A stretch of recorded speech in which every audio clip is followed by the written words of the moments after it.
Praise the Lord. Hallelujah. Hallelujah. Hallelujah. ஆண்டவர் இயேசு கிறிஸ்துவின் இனிய நாமத்தில் இந்த மாத்தாண்டம் கன்வென்ஷன்லே, கன்னியாகுமரி டிஸ்ட்ரிக்ட் கன்வென்ஷன்லே சனி இரவு கூட்டத்திலே வந்திருக்கிற ஒவ்வொருவருக்கும் வாழ்த்துதலை தெரிவித்துக் கொள்ளுகிறேன். இன்றிரவும் கர்த்தர் நம்மோடு பேசுவாராக. நம்முடைய மாவட்ட போதகர் அவர்களுக்கும் ஸ்டேஜில் அமர்ந்திருக்கிற அன்பான தேவ ஊழியக்காரர்களுக்கும் வாழ்த்துக்கள் தெரிவிக்கிறேன். எல்லா விசுவாச சகோதரங்களுக்கும் வந்திருக்கிற நண்பர்கள் யாவருக்கும் இயேசு கிறிஸ்துவின் இனிய நாமத்தில் அன்பின் வாழ்த்துக்களை தெரிவித்துக் கொள்ளுகிறேன். அல்லேலூயா. கர்த்தருக்கு மகிமை உண்டாவதாக. அன்பானவர்களே, இன்று காலை வேளையிலே சபைக்கு எதிரான வாசல்கள் அல்லது சபை ஜெயிக்க வேண்டிய வாசல்களை குறித்து நாம் வசனத்திலிருந்து தியானித்து ஜெபித்தோம். நிச்சயம் கர்த்தர் நம் வாழ்க்கைகளிலும் தேவ ஊழியங்களிலும் நல்ல ஒரு ஜெயத்தை தருகிறார். அல்லேலூயா. இன்று இரவு வேளையிலே சபை பிரவேசிக்க வேண்டிய வாசல்கள் என்று சொல்லுகிற தலைப்பிலே கர்த்தருடைய வார்த்தையை நாம் தியானிக்க போகிறோம். சபை பிரவேசிக்க வேண்டிய வாசல்கள். கர்த்தருக்கு ஸ்தோத்திரம். முதலாவதாக யோவான் சுவிசேஷம் 10ஆம் அதிகாரம் 9ஆம் வசனம் சொல்லுகிறது, நானே வாசல், என் வழியாய் ஒருவன் உட்பிரவேசித்தால் அவன் ரட்சிக்கப்படுவான், அவன் உள்ளும் புறம்பும் சென்று மேய்ச்சலை கண்டடைவான். இந்த வார்த்தைக்காக தேவனை மகிமைப்படுத்துவோம். அல்லேலூயா. கர்த்தருக்கு ஸ்தோத்திரம். முதலாவதாக சபை பிரவேசிக்க வேண்டிய வாசல் இயேசுவாகிய வாசல். அல்லேலூயா. இயேசுவாகிய வாசலுக்குள் சபை அல்லது மனிதர்கள் பிரவேசிக்க வேண்டும். கர்த்தருக்கு ஸ்தோத்திரம். அதில் இந்த வசனம் நமக்கு சொல்லுகிறது, ஒருவன் இயேசு என்கிற வாசல் வழியாய் உட்பிரவேசித்தால் அவன் ரட்சிக்கப்படுவான் என்று சொல்ல இருக்கிறது. அன்பர்களே, ஆண்டவர் இயேசு கிறிஸ்து நானே வாசல் என்று சொன்னார். என்ன வாசல்? ரட்சிப்பின் வாசல். அல்லேலூயா. இன்றைக்கு மனிதர்கள் ஒவ்வொருவருக்கும் இந்த ரட்சிப்பு தேவையாய் இருக்கிறது. இந்த ரட்சிப்பு இயேசுவிடத்தில் மட்டுமே கிடைக்கிறது. ஆகவே ஒவ்வொருவரும் இயேசுவுக்குள், இயேசுவாகிய வாசலுக்குள் பிரவேசிக்க வேண்டியது மிக அவசியமாக இருக்கிறது. ரட்சிப்பு என்று சொல்லும் பொழுது மனிதனை தேவன் தமது சாயலாக, தமது ரூபத்தின்படி தம்முடைய திட்டத்தை உலகிலே நிறைவேற்றி வாழும்படி படைத்தார். மனிதனை பிசாசானவன் வஞ்சித்து தேவனுடைய திட்டத்திற்கு அபாத்திரனாக, தேவனுடைய வார்த்தைகளுக்கு மீறுதல் செய்கிறவனாக மாற்றி போட்டான். அப்பொழுதே மனிதன் தேவன் வைத்த நிலையிலிருந்து விழுந்து போனான். பாவம் என்கிற ஒரு பயங்கரம் மனிதனுக்குள் குடியேறிவிட்டது. அது பிசாசுக்குள் இருந்த சரக்கு. அவன் அதை மனுஷனுக்குள் ஊட்டி விட்டு விட்டான். அதனால் மனுஷன் தேவனுடைய உறவை இழந்தான். அவனுக்குள் இருந்த தெய்வீக கிரியைகள் அனைத்தையும் இழந்தான். ஒரு விழுந்து போனவனாக மாறிவிட்டான்.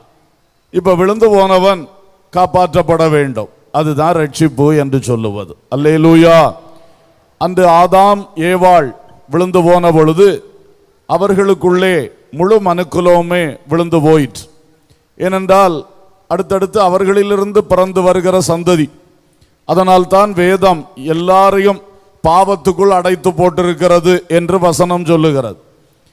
மனுஷன் பிறக்கும் போதே சங்கீதம் 51:5 சொல்வது போல துர்க்குணத்தில் உருவாகிறான். என் தாய் என்னை பாவத்தில் கர்ப்பந்தரித்தாள் என்று சொல்லி இருக்கிறது. அதுதான் நடக்கிறது. ஒரு விழுந்து போன நிலையில்தான் மனிதன் பிறந்து வளர்ந்து வருகிறான். உலகத்தில் பல சாதனைகள் படைக்கிறதாக சொல்லுகிறான், நினைக்கிறான். இருக்கட்டும். ஆனால் தன்னை தேவன் படைத்த அந்த நோக்கத்தையும் திட்டத்தையும் விட்டு விழுந்து போய் கிடக்கிறான். அவனை ரட்சிக்க வேண்டும், காப்பாற்ற வேண்டும். இது மிக முக்கியம். அப்போ அதற்காகத்தான் பரலோகத்தின் தேவன் தமது திருக்குமாரனும் நம்முடைய ஆண்டவருமான இயேசு கிறிஸ்துவை ஏற்ற வேளையில் உலகுக்கு அனுப்பி அவரை நமக்காக சிலுவையில் ஏறும்படி செய்து அவர் சிலுவையில் சிந்தின இரத்தத்தினால் எல்லா மனிதர்களுக்கும் இந்த ரட்சிப்பு, இந்த மீட்பு, இந்த காப்பாற்றப்படுதல், விழுகையிலிருந்து தூக்கி எடுக்கப்படுதல் உண்டாவதற்கு தேவன் கிரியை செய்தார். அல்லேலூயா. எனவே அந்த ரட்சிப்பு நம்ம ஒவ்வொரு மனிதனுக்கும் வேண்டும். அதுதான் சொல்லி இருக்கிறது, நானே வாசல், என் வழியாய் ஒருவன் பிரவேசித்தால் அவன் ரட்சிக்கப்படுவான். அல்லேலூயா. இன்றைக்கு அன்பர்களே, ஆரம்பத்திலே இந்த வார்த்தையை நான் சொல்லும் பொழுதே இதை கேட்கிற உங்களில் யார் யார் என் வாழ்க்கையிலே நானும் அப்படி விழுந்து போன ஒரு நிலைதான், ஆனால் என் இயேசுவுக்குள் நான் வந்திருக்கிறேன், என் இயேசுவை என் உள்ளத்தில் ஏற்றுக்கொண்டிருக்கிறேன், நான் இயேசு கிறிஸ்துவுக்குள் வந்திருக்கிறேன், ஆகவே இந்த பாவ மன்னிப்பாகிய மீட்பு, ரட்சிப்பு இயேசு எனக்கு தந்திருக்கிறார், அந்த நம்பிக்கை எத்தனை பேருக்குள் இருக்கிறது? சத்தமாக ஒரு அல்லேலூயா சொல்லுவோம். ஆமென். அந்த அனுபவம் இல்லாதவர்கள் இன்று இரவு அது உங்களுக்கு வேண்டும் என்பதை புரிந்து கொள்ளுங்கள். அது அந்த ரட்சிப்பு என்பது இல்லாவிட்டால் தொடர்ந்து பாவத்திலே வாழ்கின்ற நிலை இருக்கும். பாவத்தினால் ரொம்ப பயங்கரங்கள் மனித வாழ்க்கையில் வருகிறது. வியாதி பாவத்தின் ஒரு சம்பளமாக இருக்கிறது, அல்லது பாவத்தின் ஒரு பலனாக இருக்கிறது. சாபம் பாவத்தின் ஒரு பலனாக இருக்கிறது. சமாதான கேடு பாவத்தின் இன்னொரு பலனாக இருக்கிறது. பிசாசினுடைய அதிகாரம், ஆளுகை நம்ம மேல வருகிறது, நமக்குள் பாவம் இருக்கிறதுனால பாவத்தின் ஒரு பலனாக அதுவும் இருக்கிறது. கடைசியில் பாவத்தின் சம்பளம் மரணம் என்று வேதம் சொல்லுவது போல அந்த மனித ஆத்துமா இரண்டாம் மரணம் என்று சொல்லப்படக்கூடிய நித்திய ஆக்கினை ஸ்தலமாகிய அக்கினியும் கந்தகம் ஓயாமல் எரிகின்ற கடலிலே தள்ளப்பட்டு சதா காலமும் பாதிக்கப்படுகின்ற அந்த மரணம், அந்த ஆக்கினை தீர்ப்பாகிய இரண்டாம் மரணம், அது இந்த பாவத்தின் பலனாக சம்பளமாக கிடைக்கக்கூடியது. அப்போ நம்ம நிர்விச்சாரமாக இருந்து எப்படியும் வாழ்க்கை போகட்டும் என்று வாழ்ந்து கொண்டிருந்தால் கடைசியில் அதில் ரொம்ப பயங்கர தீமைகள் அனுபவிக்க வேண்டிய சூழ்நிலை வரும். அதனால இயேசு கிறிஸ்து இந்த பாவத்திலிருந்து மனுஷன் தன்னைத்தானே மீட்டுக்கொள்ள முடியாது என்று சொல்லிதான் அவர் வந்து தேவகுமாரன் மனுஷகுமாரனாக வந்து சிலுவையில் நமக்காக செய்ய வேண்டியதெல்லாம் செய்து முடித்தார். அல்லேலூயா. இப்பொழுது இந்த ரட்சிப்பு இலவசமா எளிதா கிடைக்கிற மாதிரி இயேசு செய்து தந்திருக்கிறார். அதனுடைய கஷ்டத்தின் பாகத்தை எல்லாம் அவர் சுமந்து விட்டார் சிலுவையிலே. நமக்கு அதை எளிதாக்கி கொடுத்துட்டார், ஈஸியாக்கி கொடுத்துட்டார். அப்போ நம்ம இப்பொழுது செய்ய வேண்டியது என்ன? நான் ஒரு பாவி என்பதை முதலாவது ஒத்துக்கொண்டு, இரண்டாவது வாய் திறந்து அறிக்கை செய்யணும். நான் ஒரு பாவி என்பதை அறிக்கை செய்து நம்முடைய நினைவில் இருக்கிற சில பாவங்கள், குற்றங்கள், தவறுகள், அக்கிரமங்கள், அநியாயங்கள், அசுத்தங்கள், அருவருப்புகள் நாம செய்தது, இவைகளை கொஞ்சம் அறிக்கை பண்ணி கர்த்தரிடத்திலே நாம் அந்த பாவ அறிக்கை செய்யும் பொழுது கர்த்தர் நமக்கு இறங்குவார். அல்லேலூயா. அந்த பாவ அறிக்கை எதன் அடிப்படையில் வர வேண்டும்? ஒரு விசுவாசத்தின் அடிப்படையில் வரணும். என்ன விசுவாசம்? இயேசு கிறிஸ்து சிலுவையில் மரித்தது அவர் செய்த பாவத்துக்காக அல்ல, நாங்கள் எல்லாரும் செய்த பாவத்துக்காக. அல்லேலூயா. எங்கள் பாவங்களை தேவன் எங்களை கொண்டு அதை சுமந்து தீர்க்க முடியாது என்பதனால இயேசுவின் மேல வச்சார். அவர் எல்லா மனிதனுடைய முழு பாவபாரத்தை தன்மேல் சுமந்து அதனுடைய அந்த பாவத்துக்கு பரிகாரமாக அவரே சிலுவையில் ரத்தம் சிந்தி மரித்து அந்த பாவத்துக்கு பிராயச்சித்தம் பண்ணிவிட்டார். அதனால் தேவன் அந்த சிலுவை பலியை அங்கீகரித்து ஏற்றுக்கொண்டு இயேசு கிறிஸ்துவின் இரத்தத்தினால் எல்லா மனிதருக்கும் பாவம் மன்னிப்பு உண்டாகும்படி, ரட்சிப்பு உண்டாகும்படி ஒரு ஏற்பாடை செய்து வைத்தார். அல்லேலூயா. அதுதான் புதிய ஏற்பாடு. அல்லேலூயா. இப்போ இதை பெற்றுக்கொள்ள முதலாவது நான் அந்த பாவ அறிக்கை செய்யணும்னு சொன்னேன். அது இந்த விசுவாசத்தின் அடிப்படையில் செய்யணும். இயேசு என் பாவங்களையும் சிலுவையில் சுமந்து தீர்த்து விட்டார். ஆகவே இந்த இயேசுவிடத்தில் நான் வந்தால், அவரிடத்தில் நான் ஒரு பாவி என்று அறிக்கை செய்தால், என் பாவங்களை நான் அறிக்கை செய்தால், இயேசு எல்லா அநியாயத்தையும் நீக்கி என்னை சுத்திகரிக்க உண்மையும் நீதியும் உள்ளவராய் இருக்கிறார். அல்லேலூயா. 1 யோவான் 1:9 இதை சொல்லுகிறது. 1 யோவான் 1:7 இயேசுவின் ரத்தம் சகல பாவங்களையும் நீக்கி நம்மை சுத்திகரிக்கும் என்று சொல்லுகிறது. ஆகவே இதுதான் எளிய வழி. இன்றைக்கு பழைய ஏற்பாட்டில் கூட என்ன பிரமாணம்? நீ ஒரு பாவம் செய்தா ஒரு ஆட்டுக்குட்டியை கொண்டு வா, கண்ணுக்குட்டியை கொண்டு வா, காட்டுப்புறாக்களை கொண்டு வா, வரிசையில் நில்லு, ஆசாரியன் கையில் கொடு, அவன் உனக்காய் பலி செலுத்தி விட்டு உன்னை பாவம் மன்னிக்கப்பட்டன்னு சொல்லி வீட்டுக்கு அனுப்புவான். இப்ப அப்படியா? இல்லை. நம் உள்ளத்திலிருந்து இயேசு கிறிஸ்துவை விசுவாசித்து நான் ஒரு பாவி என்று அறிக்கை செய்து, நான் செய்த பாவங்களை நினைவில் நிற்கிறதெல்லாம் ஒன்று அறிக்கை செய்து உள்ளான மனஸ்தாபத்தோட ஆண்டவரிடத்திலே அப்படி மன்னிப்பு கேட்கும் பொழுதே நமக்குள் இருக்கிற பாவங்களை இயேசு மன்னித்து, நம்ம ஜென்மமா கொண்டு வந்த பாவமா இருந்தாலும் சரி, நாம செய்த பாவங்களா இருந்தாலும் சரி, எல்லா பாவம், சுதந்திரிக்கப்பட்ட பாவம், செய்த பாவம், அத்தனை பாவங்களையும் இயேசு மன்னித்து நம்முடைய ஆத்துமாவை பாவமர கழுவி சுத்திகரித்து நம்மை பிதாவுக்கு பிள்ளைகளாக, இயேசுவுக்கு சீடர்களாக மாற்றி விடுவார். அல்லேலூயா. சோ இந்த வாசலுக்குள் பிரவேசித்தவர்கள் தான் உண்மையிலே சபை என்று பெயர். அல்லேலூயா. அப்போஸ்தலர் 2:47 சொல்லுகிறது, ரட்சிக்கப்படுகிறவர்களை கர்த்தர் அனுதினமும் சபையிலே சேர்த்து கொண்டு வந்தார். அப்ப சபை என்பது யார்? ரட்சிக்கப்பட்டவர்களுடைய கூட்டம். அல்லேலூயா. இந்த ரட்சிக்கப்படுதல் என்றால் என்ன? இயேசுவுக்குள் பிரவேசிப்பது. இயேசுவுக்குள், அந்த வாசலுக்குள் பிரவேசிப்பன் ரட்சிக்கப்படுவான். அல்லேலூயா. அது எப்படி, அந்த முறை என்ன என்பதை குறித்து நான் உங்களுக்கு சொன்னேன். ஆகவே அன்பர்களே, சபை என்று நீங்கள் சொல்லப்பட வேண்டும் என்றால் நீங்கள் அடைய வேண்டிய முதல் விஷயம், இயேசுவுக்குள் தனிப்பட்ட முறையில் பிரவேசியுங்கள். அல்லேலூயா. அப்படி இயேசுவுக்குள் பிரவேசித்த ஒரு கூட்டம் ஜனங்களுக்கு பேர் தான் சபை. அல்லேலூயா. இந்த ஆண்டவர் இயேசு கிறிஸ்து இன்னும் சொல்லும் பொழுது மத்தேயு 7ஆம் அதிகாரத்திலே அங்கே 14ஆம் வசனம், ஜீவனுக்கு போகிற வாசல் இடுக்கமும் வழி நெருக்கமாய் இருக்கிறது, அதை கண்டுபிடிக்கிறவர்கள் சிலர்.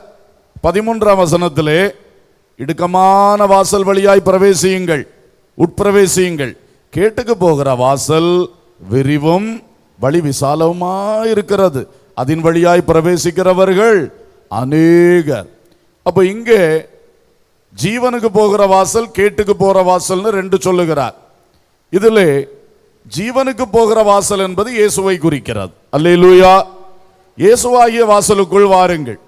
ஆனா அங்க சொல்லி இருக்கு, அதுக்குள்ள நீங்க வரும் பொழுது கொஞ்சம் வழி இடுக்கமும் நெருக்கவுமா இருக்கும், கண்டுபிடிக்கிறதே கொஞ்சம் கஷ்டமா தான் இருக்கும்.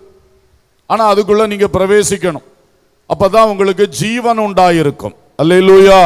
அந்த ரட்சிப்புல தான் இந்த ஜீவன் வருகிறது. பாவம் மன்னிக்கப்பட்டால் ஜீவன் வரும். ஏன்னா பாவம் உள்ள இருக்கும்போது பாவத்தின் சம்பளம் என்னது? மரணம். முதலாவது ஒரு ஆவிக்குரிய மரணம், ஆத்துமாவிலே தேவனற்ற ஒரு நிலை, இருள் நிறைந்த ஒரு நிலை, அதான் ஆவிக்குரிய மரணம். ரெண்டாவது இரண்டாம் மரணம்னு பைபிள் சொல்லக்கூடிய அந்த நித்திய ஆக்கினை ஸ்தலம், அது அந்த மரணம் பயங்கரமான மரணம். இடையிலே ஒரு சரீர மரணம், அது எல்லாருக்கும் உண்டு. ஆவிக்குரிய மரணமும் இரண்டாம் மரணமும் பாவிகளுக்கு தான் உண்டு. ஆனால் இந்த சரீரத்தில் வரக்கூடிய மரணம் பாவிக்கும் உண்டு, பரிசுத்தவானுக்கும் உண்டு. அதில் மரணத்தில் வித்தியாசம் இருக்கு. 1 கொரிந்தியர் 15 கடைசி பகுதியில் பார்க்கும் பொழுது, மரணமே உன் கூர் எங்கே, பாதாளமே உன் ஜெயம் எங்கே? மரணத்தின் கூர் பாவம், பாவத்தின் பலன் நியாயப்பிரமாணம். நம்முடைய கர்த்தராகிய இயேசு கிறிஸ்துவினாலே நமக்கு ஜெயம் கொடுக்கிற தேவனுக்கு ஸ்தோத்திரம். அல்லேலூயா. அங்கே மரணத்தின் கூர் பாவம்னு சொல்லி இருக்கு. மரணத்துக்கு ஒரு கூர், தேளுக்கு ஒரு கொடுக்கு மாதிரி மரணத்துக்கு ஒரு கூர், அதுக்கு பேர் தான் பாவம். அர்த்தம் என்ன?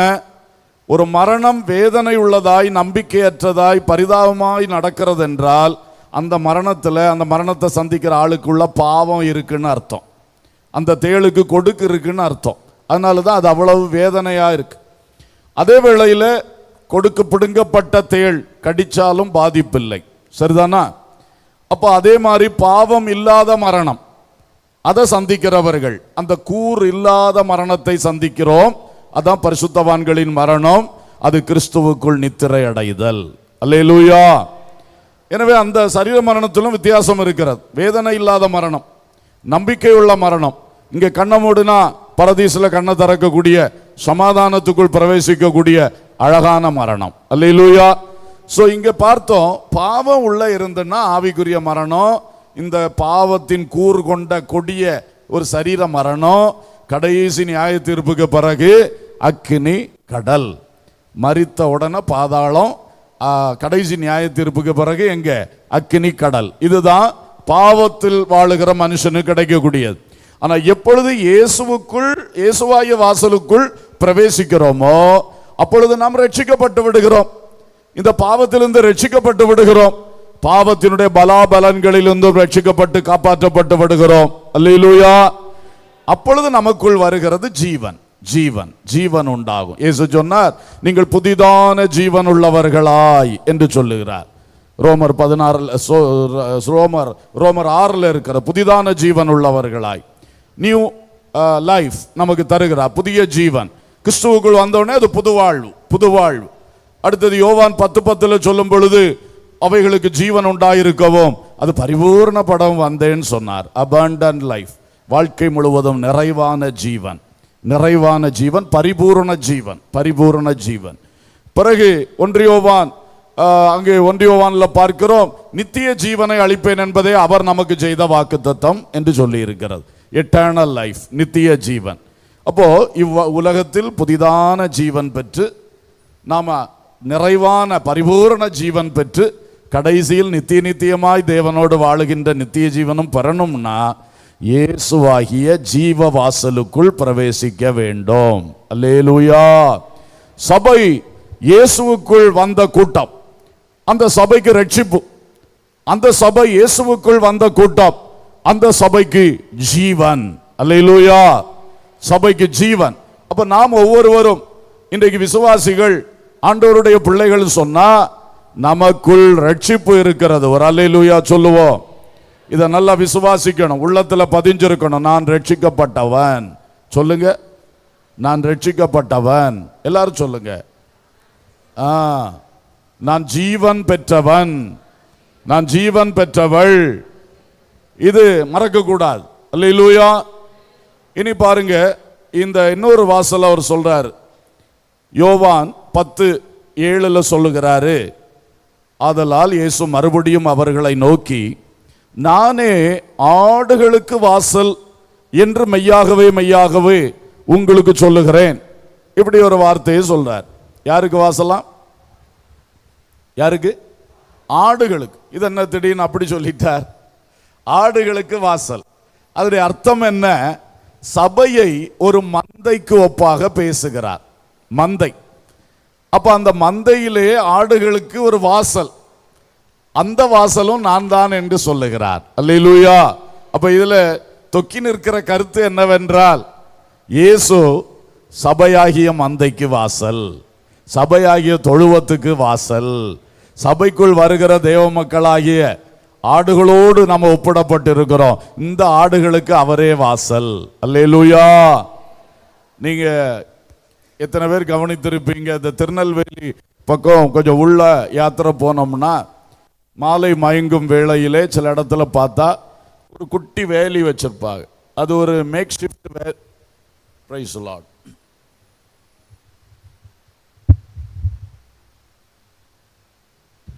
அது ஒரு மேக் ஷிஃப்ட், ஒரு ஃபென்ஸாக தான் இருக்கும், சின்னதாக இருக்கும்.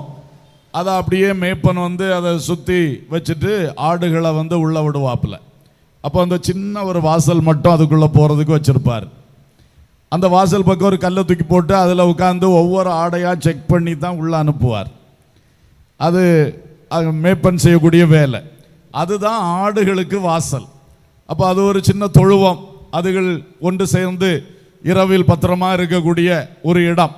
அதே மாதிரி கர்த்தர் நமக்கு தந்தது தான் இந்த சபை கூடுகை. அல்லேலூயா. சபை என்ற இந்த அழகான அமைப்பு, அது வெறும் அமைப்பு அல்ல, அது இயேசு கிறிஸ்துவின் சரீரம் என்று பைபிள் சொல்லுகிறது. அல்லேலூயா. எனவே அன்பானவர்களே, நாம் ரட்சிப்புக்குள் பிரவேசிக்கிறோம், ஜீவனுக்குள் பிரவேசிக்கிறோம், சபைக்குள் பிரவேசிக்கிறோம். அல்லேலூயா. அப்போ சபை என்று அறியப்படுகிற மக்கள், ஏன்னா ஏன் இதை முக்கியப்படுத்துகிறேன்? இந்த சபையை தம்மோடு சேர்த்து கொள்ள தான் இயேசு வரப்போகிறார். ஒரு அல்லேலூயா சொல்லுவோம். இந்த சபைக்கு தான் நித்தியத்தில் அவரோடு இருக்கக்கூடிய பாக்கியம். அதனால தான் நான் இங்கிருந்தே ஸ்டார்டிங்லேருந்தே சொல்கிறேன். அப்போ இந்த சபை என்பது இயேசுவுக்குள் பிரவேசித்த கூட்டம், இயேசுவாகிய வாசலுக்குள், அதாவது ரட்சிப்புக்குள், அதாவது ஜீவனுக்குள், அதாவது சபைக்குள். அல்லேலூயா, ஸ்தோத்திரம். அடுத்து பாருங்கள், நீதியின் வாசல்னு ஒரு வார்த்தையை சங்கீதத்தில் படிக்கிறோம். சங்கீதம் 118, 19, 20 பார்க்கும்போது, நீதியின் வாசல்களை திறவுங்கள், நான் அவைகளுக்குள் பிரவேசித்து கர்த்தரை துதிப்பேன். கர்த்தரின் வாசல் இதுவே, நீதிமான்கள் இதற்குள் பிரவேசிப்பார்கள். ஏசாயா 26:2 இப்படி சொல்லுகிறது, சத்தியத்தை கை கொண்டு வருகிற நீதி உள்ள ஜாதி உள்ளே பிரவேசிப்பதற்காக வாசல்களை திறவுங்கள். அல்லேலூயா. எல்லாம் ஒரே அனுபவத்தை தான் காட்டுகிறது. இயேசுவுக்குள் பிரவேசித்தல், இயேசுவாகிய வாசலுக்குள் பிரவேசித்தல், அதனுடைய விளக்கங்களை நான் சொல்லிக் கொண்டு இருக்கிறேன். அப்ப இந்த இயேசுவாகிய வாசலுக்குள் பிரவேசிப்பது, ரட்சிப்பை அடைவது, நாம் ஜீவன் பெறுவது, நாம் சபைக்குள் அடைக்கலமாய் கர்த்தருடைய மந்தையாய் சேர்க்கப்பட்டு கர்த்தரால் வழிநடத்தப்படுவது. அடுத்தது தேவனுடைய நீதியை, சத்தியத்தை அறிந்து கொள்வது. அல்லேலூயா.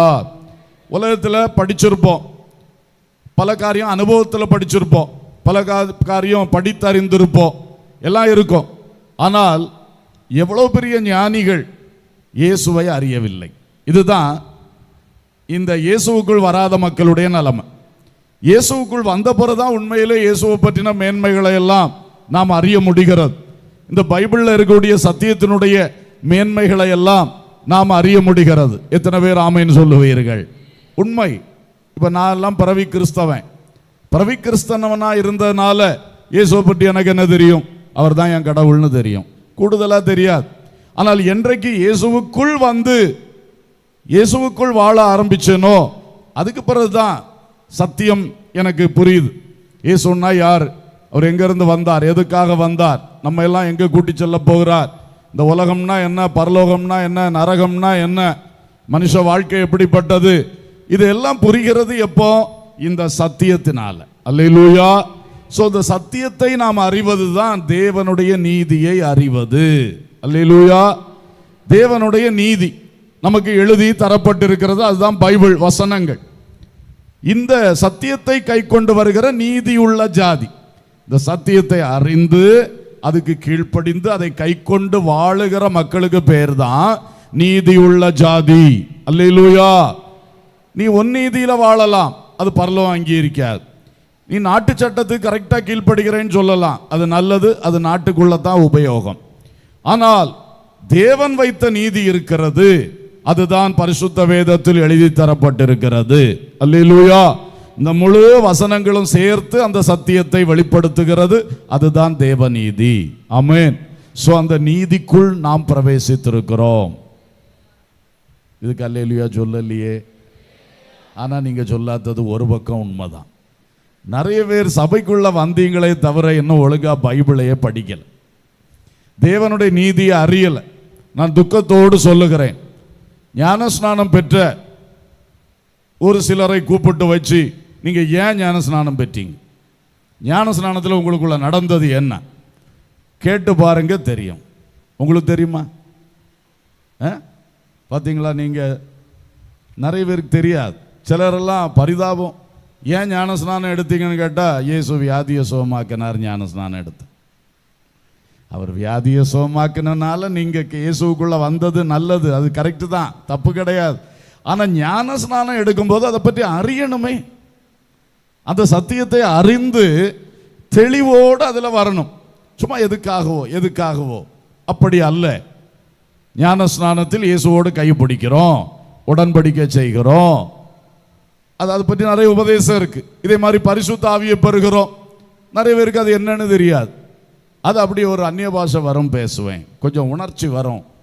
உணர்ச்சி மட்டுமல்ல, பரிசுத்த ஆவியானவர் என்பவர் எவ்வளவு மகிமையான தேவன். அல்லேலூயா. அவர் நமக்குள் வந்திருப்பது எவ்வளவு விசேஷம். இந்த சத்தியமெல்லாம் அறியணுமே. இப்படி பேசிக்ஸ், அடிப்படைகள், அதுவே பலருக்கு இன்னும் தெரியலன்னு சொல்லும்போது ரொம்ப சங்கடம் இன்றைய கிறிஸ்தவம். ஆனால் அதுக்கு மேலே எவ்வளவு சத்தியங்களை இந்த வேதம் சொல்லுகிறது. ஆகவே இயேசுவுக்குள் பிரவேசிக்கிறோம் என்றால் நீதிக்குள் பிரவேசிக்கிறோம். அல்லேலூயா. நல்ல வசனம் படிக்கணும், நல்ல வசனம் வாசித்து கர்த்தருக்குள்ளே பலப்பட வேண்டும், வேத அறிவை நாம் அடைய வேண்டும். இந்த வரிசையில் கடைசியா ஒரு வார்த்தையை சொல்றேன். இயேசு சொன்னார் யோவான் 14:6, நானே வழியும் சத்தியமும் ஜீவனுமாய் இருக்கிறேன், என்னாலே அல்லாமல் ஒருவனும் பிதாவினிடத்தில் வரான். இங்க ஒன்னு அழகா சொல்றாரு, நான் தான் வழி, நான் தான் சத்தியம், நான் தான் ஜீவன். என்னாலே அல்லாமல் ஒருவனும் பிதாவினிடத்தில் என்ன செய்ய முடியாது, வர முடியாது. அப்போ இயேசுவுக்குள் நாம் வந்தால்தான் இயேசு மூலம் பிதாவானவரை அடைய முடியும். அல்லேலூயா. பிதாவினிடத்தில் செல்லுவதற்கு, பிதாவானவரை அடைவதற்கு இயேசுவே வாசல், இயேசுவே வழி, இயேசுவே சத்தியம், இயேசுவே ஜீவன். ஒரு அல்லேலூயா சொல்லுவோம். அப்போ இவ்வளவு நேரம் நான் உங்களுக்கு சொன்னது, இயேசுவாகிய வாசலுக்குள் பிரவேசிக்கணும். பிரவேசித்த ஆளுகளுக்கு பேர் தான் சபை. சபை என்று சொல்லுவது பிரவேசிக்க வேண்டிய முதல் வாசலே இயேசு கிறிஸ்து. இயேசுவை விட்டுட்டு சில பாரம்பரியங்களை, சில சடங்காச்சாரங்களை, சில கடமை ஆராதனை முறைமைகளை நிறைவேற்றினால் அது உலகத்தில் நம்ம சபைன்னு பேர் வச்சுக்கலாம், பரலோகம் அதை சபை என்று அங்கீகரிக்க முடியாது. ஏன் நான் இவ்வளவு தைரியமா சொல்றேன்? வசனத்தை அறிந்ததுனால சொல்றேன். அல்லேலூயா. பரலோகம் எழுதி தந்த வசனத்துக்கு மாறா கிரியை செய்யார். தேவன் அப்படி செய்ய மாட்டார். அவருக்கு சர்வ அதிகாரம் இருக்கு. வசனத்தை மாற்றி அவர் இஷ்டம் செய்யறதுக்கு அவர் சர்வாதிகாரி. ஆனா செய்ய மாட்டார். அவர் நமக்கு என்ன எழுதி தந்தாரோ அந்த வார்த்தையில் வாக்குத்தத்தங்களில் உண்மை உள்ளவராக இருக்கிறார். அல்லேலூயா. அதனாலதான் இவ்வளவு தைரியமா சொல்றோம். பைபிள்ல சபை என்றால் என்ன, அதோடைய அடிப்படையே நீ இயேசுவுக்குள் வந்தாயா, ரட்சிக்கப்பட்டாயா, ஜீவன் பெற்றாயா, நீ இயேசுவுக்குள் வந்து இந்த நல்ல மேய்ச்சல் அல்லது மந்தைக்குள்ளே வந்து அவருடைய வழிநடத்துதலுக்குள் இருக்கிறாயா, அவருடைய வேத போதனைகளை பெற்று வேதத்தை வாசித்து அந்த நீதிக்குள் வந்து கொண்டிருக்கிறாயா, நீ பிதாவினிடத்தில் சேருகிற ஒரு சுலாக்கியம் உண்டு. இன்றைக்கு கண்ண மூடினாலும் நான் பரதீசில் இருப்பேன், வருகையில் என்னை அழைத்து கொண்டு பிதாவின் சமூகத்தில் கொண்டு போவார் என்கிற நம்பிக்கை உனக்கு உண்டா? அல்லேலூயா. இவைகள் நமக்கு உண்டாக வேண்டும். அதுதான் இந்த இயேசுவாகிய வாசல். திரும்பவும் சொல்றேன், இதற்காகத்தான் இயேசு ஒருவரே நம் அனைவருக்கும் இரட்சகராக சிலுவையில் மரித்து 3ஆம் நாளில் உயிரோடு எழுந்தார். அல்லேலூயா. வேறு யாராகிலும் உங்கள் பாவங்களை தன்மேல் ஏற்றுக்கொண்டு தன் ரத்தத்தை சிந்தி உங்கள் பாவத்துக்கு மன்னிப்பு தேடி தந்தார்களா? தர முடியுமா? அவனே பாவி. அவன் எப்படி அடுத்தவனுடைய பாவத்திற்கு பிராயச்சித்தம் பண்ணுவான்? அதனால் தான் இயேசு தேவகுமாரன் வார்த்தையாய் இருந்தவரை பிதாவானவர் இந்த பூமிக்கு மனுஷ உருவத்தில் அனுப்பி பாவமறியாத அவரையே நம் பாவங்களை அவர் மேல் சுமத்தி நமக்கு ஒரு கிருபாதார பலியாக சிலுவையில் பலியாக்கினார். அல்லேலூயா. எனவே என்னை கேட்கிற அன்பு சகோதரா, இயேசு கிறிஸ்து அல்லாமல் உன்னை படைத்த தேவனிடத்தில் நீ செல்லுவதற்கு வேறொரு வழியும் வாசலும் இல்லவே இல்லை. அல்லேலூயா. இயேசு கிறிஸ்துவே உலக இரட்சகர். இயேசு கிறிஸ்துவே மனுக்குலத்தின் ஒரே இரட்சகர், ஏக இரட்சகர். இந்த இயேசு கிறிஸ்து சிந்தின இரத்தத்தினால், அவர் செய்த சிலுவை பலியினால் மட்டுமே உலகத்தில் பிறந்த எந்த மனிதனும், எந்த ஜாதியை சொல், மதத்தை சொல், இனத்தை சொல், மொழியை சொல், நீ மனிதன் தானா, நீ ரட்சிக்கப்பட வேண்டும் என்றால் இயேசு மட்டுமே வழியாக இருக்கிறார். அல்லேலூயா. சொந்த ரத்தம் சிலுவையிலே சிந்தி மரித்தவர் இயேசுவே.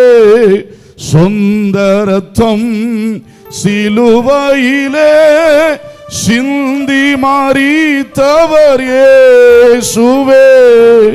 மரித்தாலும் உயிர் தெழுந்தாரே, மண்ணுயிர் மீட்க வந்த இயேசுவே, மரித்தாலும் உயிர் தெழுந்தாரே, மண்ணுயிர் மீட்க வந்த இயேசுவே, இயேசு கிறிஸ்துவே மெய்யான தேவன், இயேசு கிறிஸ்துவே மெய்யான தேவன், இயேசுவின் திருநாமம் ஜெயமே, இயேசுவின் திருநாமம் ஜெயமே, ஏறெடுப்போம் துதி ஸ்தோத்திரம், ஏறெடுப்போம் துதி ஸ்தோத்திரம்.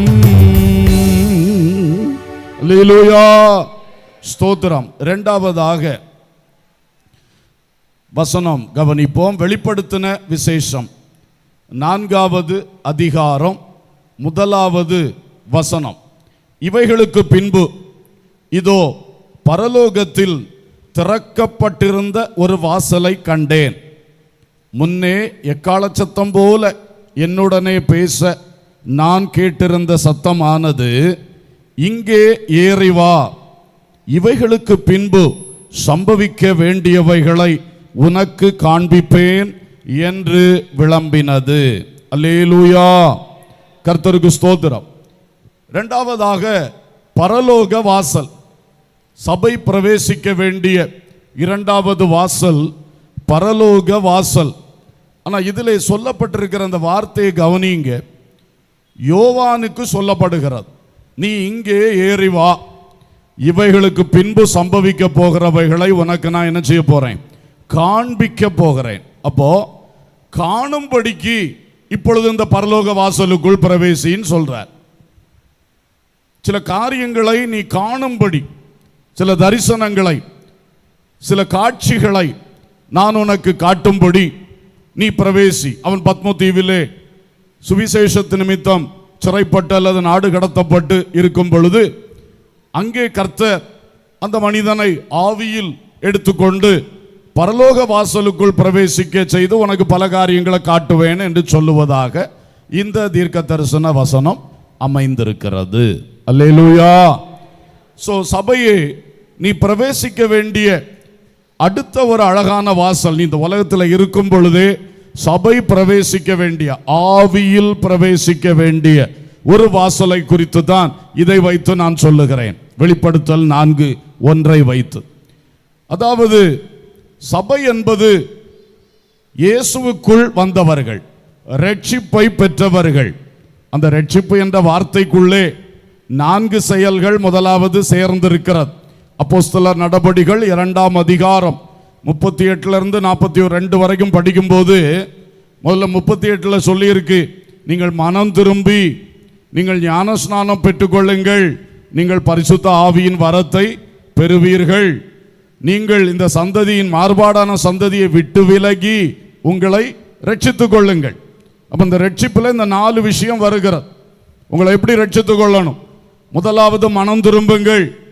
அதுதான் நான் ஃபர்ஸ்ட்ல சொன்னது, இயேசுக்குள் வருவது. இது வரைக்கும் உலகத்துக்குள்ள வாழ்ந்தோம், உலகத்துக்குள்ள ஓடிக்கொண்டிருந்தோம். இப்போ உலகத்தில் வாழ்ந்தாலும் உலகத்தில் வைத்தே இயேசுக்குள்ள ஏறிட்டோம். அதுதான் மனம் திரும்புதல். அடுத்தது ஞான ஸ்நானம், அவரோடு கைப்பிடிச்சு உடன்படிக்கை செய்வது. பிதா குமாரன் பரிசுத்த ஆவியின் நாமத்தில் அபிஷேகம் பெற்ற தேவ ஊழியர் கையிலிருந்து தண்ணீரில் மூழ்கி ஞான ஸ்நானம் பெற்றுக்கொள்வது. மூன்றாவது பரிசுத்த ஆவியின் வரத்தை பெறுவது, அதாவது பரிசுத்த ஆவியினால் நிரப்பப்படுவது, அதாவது பரிசுத்த ஆவியானவர் நமக்குள் வந்து வாசம் பண்ணி நம் சரீரத்தை அவருடைய ஆலயமாக மாற்றுவது. அல்லேலூயா. இந்த அனுபவம். நாலாவதாக விட்டு விலக வேண்டியதை விட்டு விலகி நம்மை ரட்சித்துக் கொள்ள வேண்டும். என்ன விட்டு விலகுதல்? பைபிள் முழுசும் சொல்லுது, அவனை விட்டு விலகு, இதை விட்டு விலகு, அதை விட்டு விலகுன்னு. அதுதான் வேறுபாடு. நீ யாரை விட்டு வேறுபடணும், எதை விட்டு வேறுபடணும்? விட்டு விலகி உங்களை ரட்சித்துக் கொள்ளுங்கள். விட்டு விலகணும். விக்கிரகத்தையும் அது சார்ந்த சகலத்தையும் விட்டு விலகுன்னு பைபிள் சொல்லுது. விக்கிரகத்தை படைச்சதை விட்டு விலகு, விக்கிரக ஆராதனைக்கு விலகு, விக்கிரகத்தை விலகு, நிறைய வசனங்கள் இருக்கிறது. பாவத்தையும் பாவம் சார்ந்த அத்தனையும் விட்டு விலகு. எது பாவம் என்று தோன்றுகிறது அதை விட்டு விலகு. இதெல்லாம் பாவம்னு பட்டியலா பைபிள்ல சொல்லி இருக்கு. இவைகளை செய்கிறவன் கர்த்தருடைய ராஜ்யத்தில் பிரவேசிக்க மாட்டான்னு சொல்லியிருக்கு. 1 கொரிந்தியர் 6:9-10 சொல்லியிருக்கு. வெளிப்படுத்தல் 22 அந்த அதிகாரத்தில் சொல்லியிருக்கு, இவைகளை செய்கிறவன் அக்கினி கடலுக்கு பாத்திரவான்னு சொல்லியிருக்கு. 2ஆம் மரணமாகிய அக்கினி கடலில் போவான். நிறைய சொல்லியிருக்கு. கர்த்தருக்கு ஸ்தோத்திரம். நீ உள்ளே இருந்து சாப்பிட்டு, நீ வாய் வழியாக சாப்பிட்டு உள்ளே போகிறது உன்னை தீட்டுப்படுத்தாது. ஆனால் அவன் இருதயத்துக்குள்ளேருந்து வரக்கூடிய என்னென்ன விஷயம்லாம் உன்னை தீட்டுப்படுத்தோன்னு இயேசு சொன்னார். தீட்டு, தேவராஜ்யத்தில் பிரவேசிக்க மாட்டாய், அக்கினி கடலுக்கு போவாய். 1 கொரிந்தியர் 5ஆம் அதிகாரம் 11ஆம் வசனத்தில் சகோதரன் எண்ணப்பட்ட ஒருவன், அதாவது இயேசுக்குள்ள வந்தவன் இப்படிப்பட்ட பாவம் செய்தான்னா அவனை விட்டு விலகு, அவனோட புசிக்காத, அவன் கூட இருக்காதன்னு சொல்லியிருக்கு. அர்த்தம் என்ன? அவனோடு கர்த்தருடைய பந்தி ஆசரிக்க கூடாது, அவன் பந்திக்கு தகுதி இல்லாதவன் என்று சொல்லி இருக்கிறது. அப்போ இப்படி நிறைய பட்டியல் இருக்கு, பாவங்களின் பட்டியல். தனித்தனி வசனங்கள்ல பாவத்தை பற்றி சொல்லி இருக்கு. இந்த பாவம் என்று சொல்லப்படுகிற அத்தனையும் விட்டு என்ன செய்யணும் சொல்லுங்க? முதல்ல பாவத்தினால நிறைஞ்சுதான் இருந்தோம். இயேசுவுக்குள் வந்த பொழுது அவர் இரத்தத்தினால் கழுவி நம்மளை என்ன பண்ணாரு? சுத்தமாக்கினார். இனி திரும்ப அந்த பாவத்தோட போய் ஒட்டக்கூடாது, அந்த பாவம் நம்ம வாழ்க்கையில ஒட்டக்கூடாது. அதுக்கு தான் விட்டு விலகு. அல்லேலூயா, ஸ்தோத்திரம். அதே மாதிரி துருபதேசங்களை விட்டு விலகு. கள்ள உபதேசம் வசனத்தின் சத்தியத்துக்கு மாறா இருக்கிறது, அடிப்படைகளுக்கு மாறா இருக்கிறதா, அதை விட்டு கம்ப்ளீட்டா விலகுங்க. அவனை உன் வீட்டில் கூட ஏற்றாத, வந்தனம் கூட சொல்லாதேன்னு இருக்கு. அவன் அழகான டிராக்டையும் தூக்கிட்டு வருவான், அழகான அட்ராக்டிவாக புக்லெட்ஸையும் தூக்கிட்டு வருவான். உங்களுக்கு இதுவரை நீங்க கேட்டுறாத பலதை பைபிளில் இல்லாததை சொல்லுவார். நீங்க அப்படி மயங்கிடுறது. ஏன்னா அவங்ககிட்ட ஒரு வஞ்சக ஆவி இருக்கு, அதுதான் அவனையே வஞ்சித்து வச்சிருக்கு, அவன் மூலம் உங்களையும் வஞ்சிக்க பார்க்கும். அப்ப இது சம்பந்தமான சகலத்தை விட்டு விலகுங்கள்னு சொல்லுது. விக்கிரகம், பாவம், துருபதேசம். அடுத்து பாருங்க, உலகம். உலகம்னா என்ன? லௌகீகமாகிய உலகத்தை விட்டு விலகுங்கள். பைபிள் நிறைய சொல்லுது அதை பற்றி. லௌகீகமாகிய உலகம், இந்த பூமி உருண்டையாகிய உலகத்தை விட்டு விலக சொல்லல, மனுக்குலமாகிய உலகத்தை விட்டு விலக சொல்லல. ஆனால் மனுஷனுடைய உள்ளத்தில் குடியேறக்கூடிய ஒரு உலகம் இருக்கிறது, அதைத்தான் லௌகீகமாகிய உலகம்னு சொல்றேன். பிரசங்கியில சொல்லி இருக்கு, மனுஷனுடைய உள்ளத்தில் உலகத்தை வைத்தீர்னு சொல்லி இருக்கு. அப்போ உள்ளத்துக்குள்ள ஏது உலகம் குடியேறுது? அதுதான் நம்ம அழிக்கக்கூடிய உலகம்.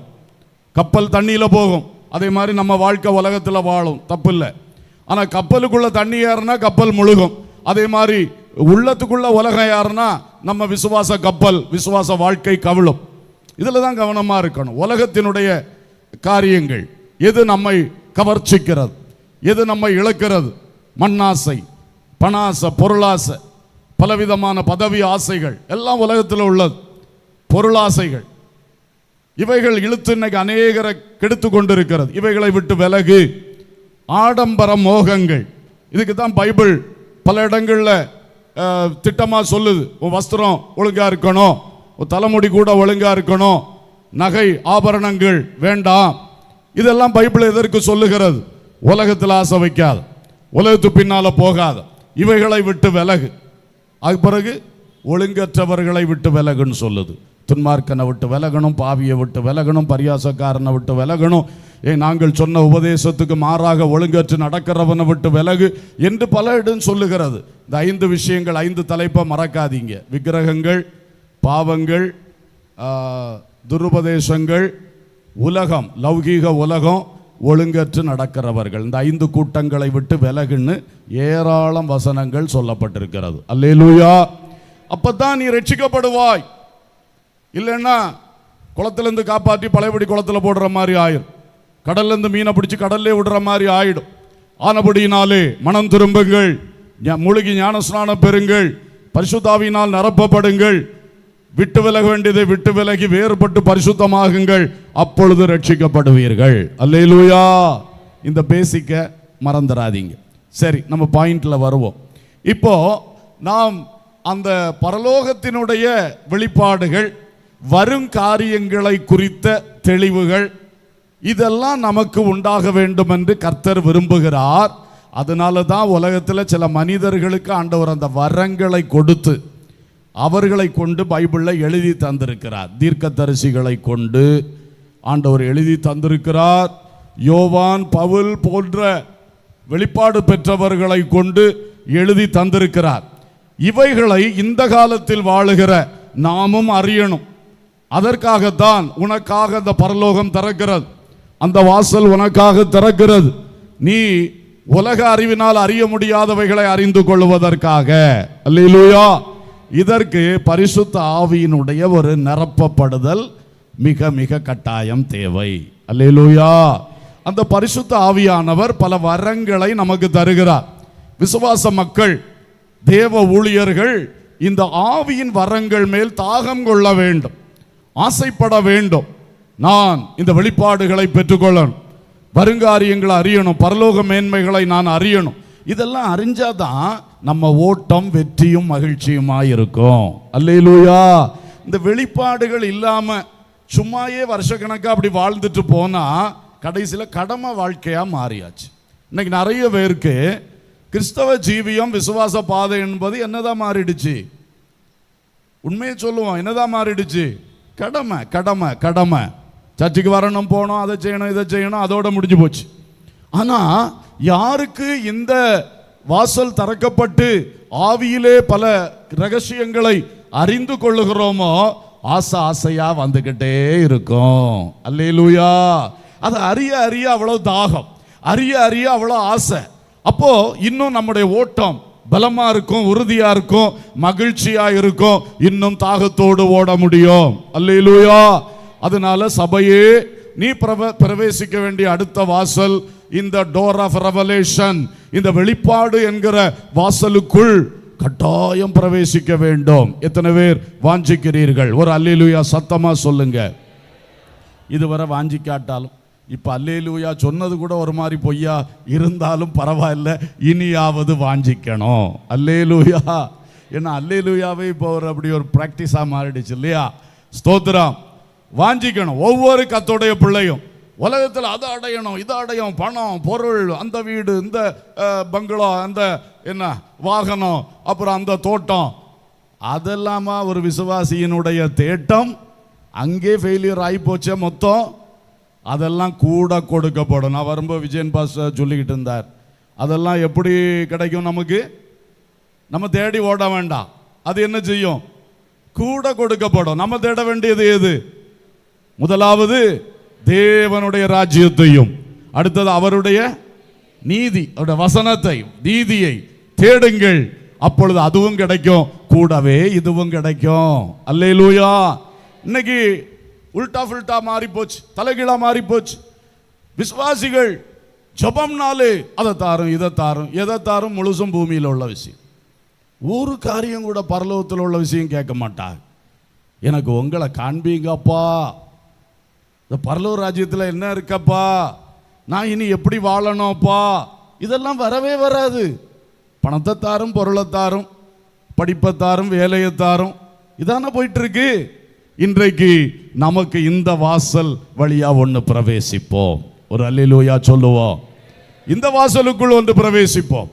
வெளிப்பாடுகள், இதுக்கு பரிசுத்த ஆவியின் அபிஷேகத்தை பெற்றுக்கொள்ளணும். அடுத்தது பரிசுத்த ஆவியின் உதவியோடு பைபிள் வாசிக்கணும். இந்த வார்த்தையை நல்லா கவனிங்க. பைபிள் எல்லாரும் வாசிக்கலாம், ஆனால் நீங்க பரிசுத்த ஆவியை பெற்று, அந்த பரிசுத்த ஆவியானவர் தான் இந்த பைபிள் நமக்கு தந்தவர். எத்தனையோ மக்களை கொண்டு எழுத வச்சு அழகா நமக்கு தந்தவர். The author of the Bible is the Spirit of God. பரிசுத்த ஆவியானவரே இந்த வேத புத்தகத்தின் ஆக்கியோன். எத்தனை பேருக்கு தெரியும்? ஒரு அல்லேலூயா சொல்லுவோம். ஆமா. அப்ப அந்த ஆக்கியோனே நமக்கு உதவி செய்து படிச்சு தரும் பொழுது எவ்வளவு அழகா நமக்கு புரியும். அல்லேலூயா. பிள்ளைகளுக்கு டெக்ஸ்ட் புக்ஸ் இருக்கிறது, யாரோ எழுதின டெக்ஸ்ட் புக், அதை வாசித்து படிச்சு ஒரு டீச்சர் நமக்கு விளக்கம் கொடுக்கிறாங்க. ஆனா அதை எழுதின அந்த எழுத்துக்காரரே நமக்கு டீச்சரா வந்துட்டாருன்னா அந்த புக்கில் இருக்கிறது அவ்வளவும் அழகா உள்ளபடி சொல்லி தருவார். ஆமென். அதுதான் நாம பெற்ற பாக்கியம். அந்த பரிசுத்த ஆவியானவரை நமக்குள் பெற்றிருக்கிறோம். அல்லேலூயா. அப்ப அவரை பயன்படுத்தணும். பைபிளை திறந்த உடனே அப்பா சொல்லி தாங்கப்பா, சொல்லி தாங்கப்பா, இதை நடைமுறைப்படுத்துங்க. இந்த மாதிரி நான் சொல்ற விஷயத்தை மனசுக்குள்ள ஆக்குங்க. இன்னைக்கு ராத்திரியிலேருந்தே பைபிள் படிக்கும் பொழுதெல்லாம் வேதத்தை திறந்தவனால கை வச்சு ஒரு ஜெபம் பண்ணுங்க. அப்பா உங்க வார்த்தையை சொல்லித்தாங்க, நான் அறிய வேண்டியதை எனக்கு அறிய வைங்க. உங்க வேதத்தில் உள்ள அதிசயங்களை காணும்படி என் கண்களை என்ன செய்யும்? திறந்தருளும். அல்லேலூயா. இப்படி ஜெபம் பண்ணிட்டு படிங்க. வெறும் வசனம் அல்ல, அந்த வசனத்துக்குள்ள இருக்கிற சத்தியம் வெளிப்பட்டு வந்து கொண்டே இருக்கும். அல்லேலூயா. அது எங்களுக்கு பாஸ்டர்மாருக்கு மட்டும் இல்ல, எல்லா கர்த்தருடைய பிள்ளைகளுக்கும் அதை கர்த்தர் வச்சிருக்கிறாரு. ஆமென். அதை நாம விரும்பணும். அந்த வசனத்தின் வெளிப்பாடுகள், வியாக்கியானங்கள், வசனத்தின் சத்தியத்தினுடைய அழகான ஆழங்கள், இதை மக்கள் அறியணும். அதனால வசனத்தை வாசிக்கணும், வியாக்கியானங்களை கற்றுக்கொள்ளணும். அதிலிருந்து தேவ ரகசியங்களை கர்த்தர் வெளிப்படுத்தி தருவார். நீங்க எத்தனை பேர் ஆசையோட படிக்க ஆரம்பிச்சீங்களோ, ஆவியானுடைய உதவியை நாடி நாடி நாடி நீங்க படிக்கிறீங்களோ பாருங்க, ரொம்ப சந்தோஷமா இருக்கும். உங்களுக்கு பைபிளை திறந்தாலே அவ்வளவு மகிழ்ச்சியா இருக்கும். அவ்வளவு அங்கிருந்து வந்துகிட்டே இருக்கும் பொக்கிஷங்கள். அல்லேலூயா. சில நினைக்கிறீங்க ஒரு காலத்தில் இப்படி இருந்து பார்த்துக்கிடுங்க, இப்போ மங்கி மங்கி மங்கி என்னமோ வாசித்து அங்கே மூடி வைக்கிறேன் பார்த்துக்கிடுங்க. நீங்கள் இதை யோசித்ததே ஒரு பெரிய பாக்கியம். உணர்வு வந்துருச்சு. அல்லேலூயா. இன்னைக்கு திரும்ப ஸ்டார்ட் பண்ணுங்க, ஆவியானவர் உங்களுக்கு உதவி செய்வார். அல்லேலூயா. இதிலே உங்கள் சந்தோஷத்தை நீங்கள் பாருங்கள். இன்னைக்கு என்னாச்சு, எல்லாருக்கும் கையில் எடுத்து வச்சு வாட்ஸ்அப்பில் என்ன செய்தி வந்திருக்கு, ஃபேஸ்புக்கில் என்ன வந்திருக்கு, டிவி சேனலில் போடு, இஸ்ரேலில் என்னாச்சு, ஈரானில் என்னாச்சு, ஐயோ உனக்காக சுட சுட செய்தி இங்கே இருக்கே, முதல்ல இதை வாசித்துட்டு பிறகு உலக செய்தியை பார். அப்பதான் உலகத்தில் என்ன நடக்குன்னு ஆவியானவர் இதன் மூலம் சொல்லி தருவார். அல்லேலூயா. அல்லேலூயா. எத்தனை பேருக்கு சந்தோஷமா இருக்கு இதை கேட்கறதுக்கு? ஆமென். கண்டிப்பா இன்னையிலேருந்து சிலர் சொல்ல, நாளையிலேருந்து இதை செய்வேன், செய்யவே மாட்டேன்.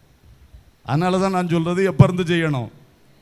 செய்கிறத இன்னைக்கு ராத்திரியே செய்ய தொடங்கினா தான் ப்ராக்டிஸில் வரும்.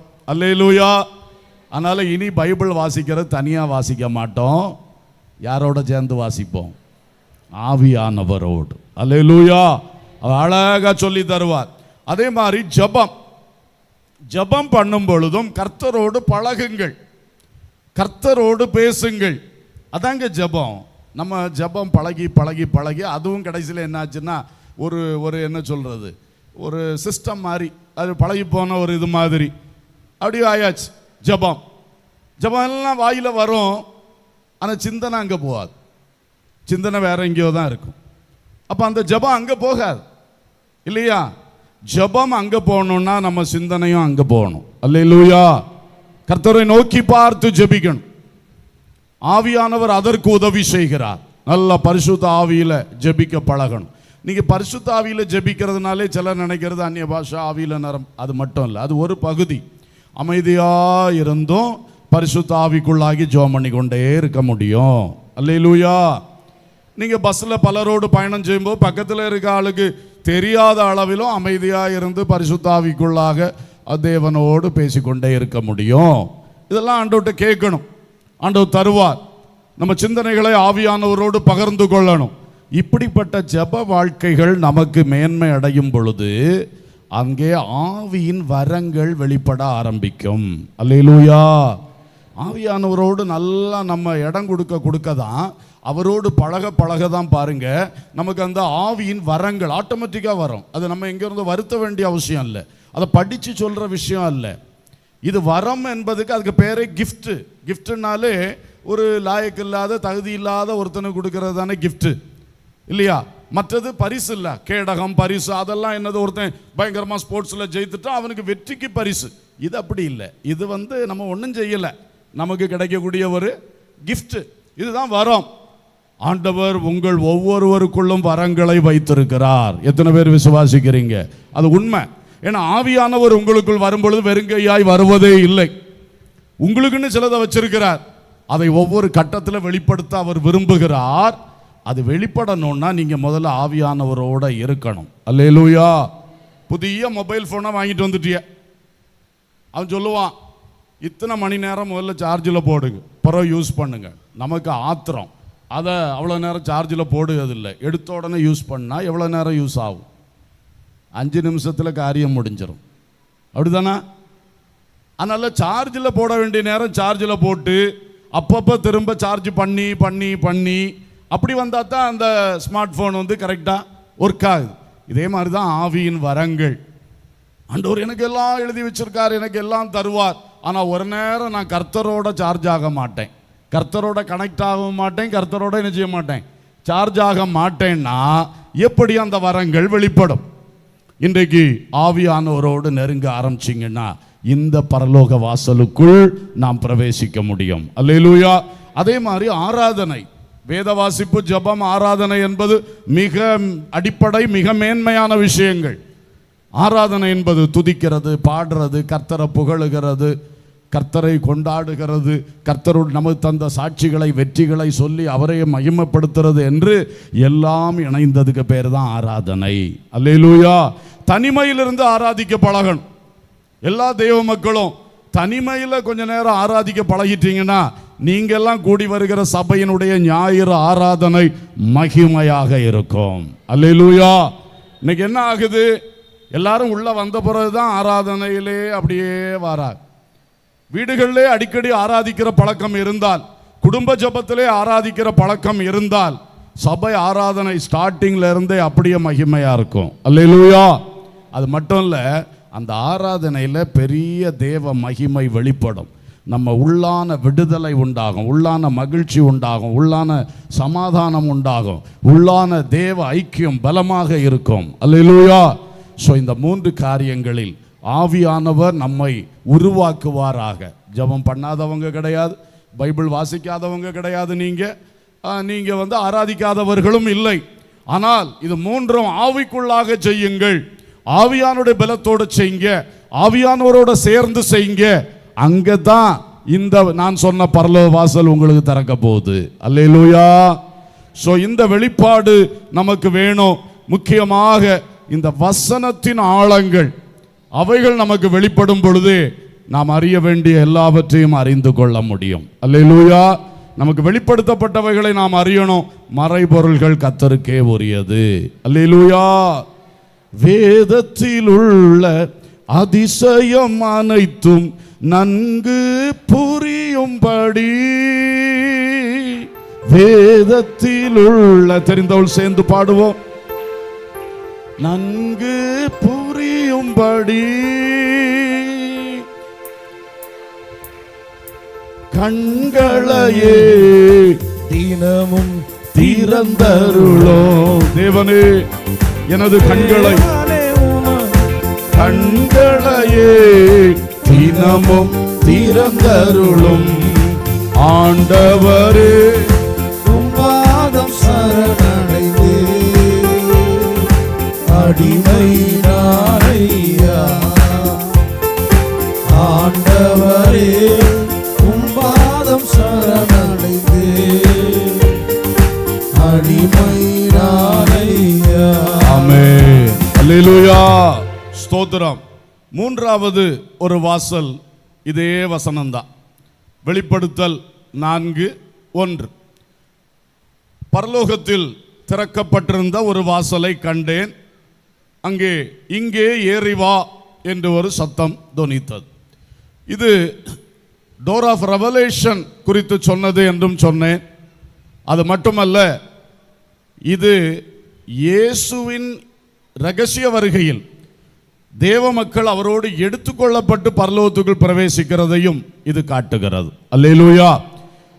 எப்பொழுதுமே தீர்க்க தரிசன வார்த்தைகள் ஒரு காலத்தின் காரியத்தையும் அடுத்த காலத்தின் காரியங்களையும் இணைத்து சொல்லுகிறது. பல இடங்கள்ல நம்ம படிக்கிறோம். அதே போல இதையும் எடுத்துக்கொள்ள வாய்ப்பு இருக்கிறது. ஏனென்றால் இந்த 4ஆம் அதிகாரம் 5ஆம் அதிகாரம் முழுவதும் நீங்க படிச்சு பார்த்தீங்கன்னா, மணவாட்டியாகிய சபை எடுத்துக்கொள்ளப்பட்டு பரலோகத்திலே தேவ சமூகத்தில் இருக்கிற அனுபவத்தை அங்கே சொல்லியிருக்கு. அப்போ ஏறிவா காண்பிப்பேன் என்று சொல்லும் பொழுது ஏறி போகிற சபை அங்கே அனுபவிக்க போற காரியத்தை குறித்து 4ஆம் அதிகாரம் 5ஆம் அதிகாரம் அப்படியே 6ஆம் அதிகாரத்தில் எல்லாம் எழுதப்பட்டிருக்கிறதை நாம் பார்க்க முடியும். ஆகவே இப்ப இந்த வாசல், பரலோக வாசல், சபை பிரவேசிக்க வேண்டிய இந்த வாசல், ஆட்டுக்குட்டியானவரின் மணவாட்டியாக நாம் பிரவேசிக்க வேண்டிய வாசல். ஒரு அல்லேலூயா சொல்லுவோம். இந்த உலகத்திலே இயேசுவுக்குள் வந்தோம், அதுதான் சபை.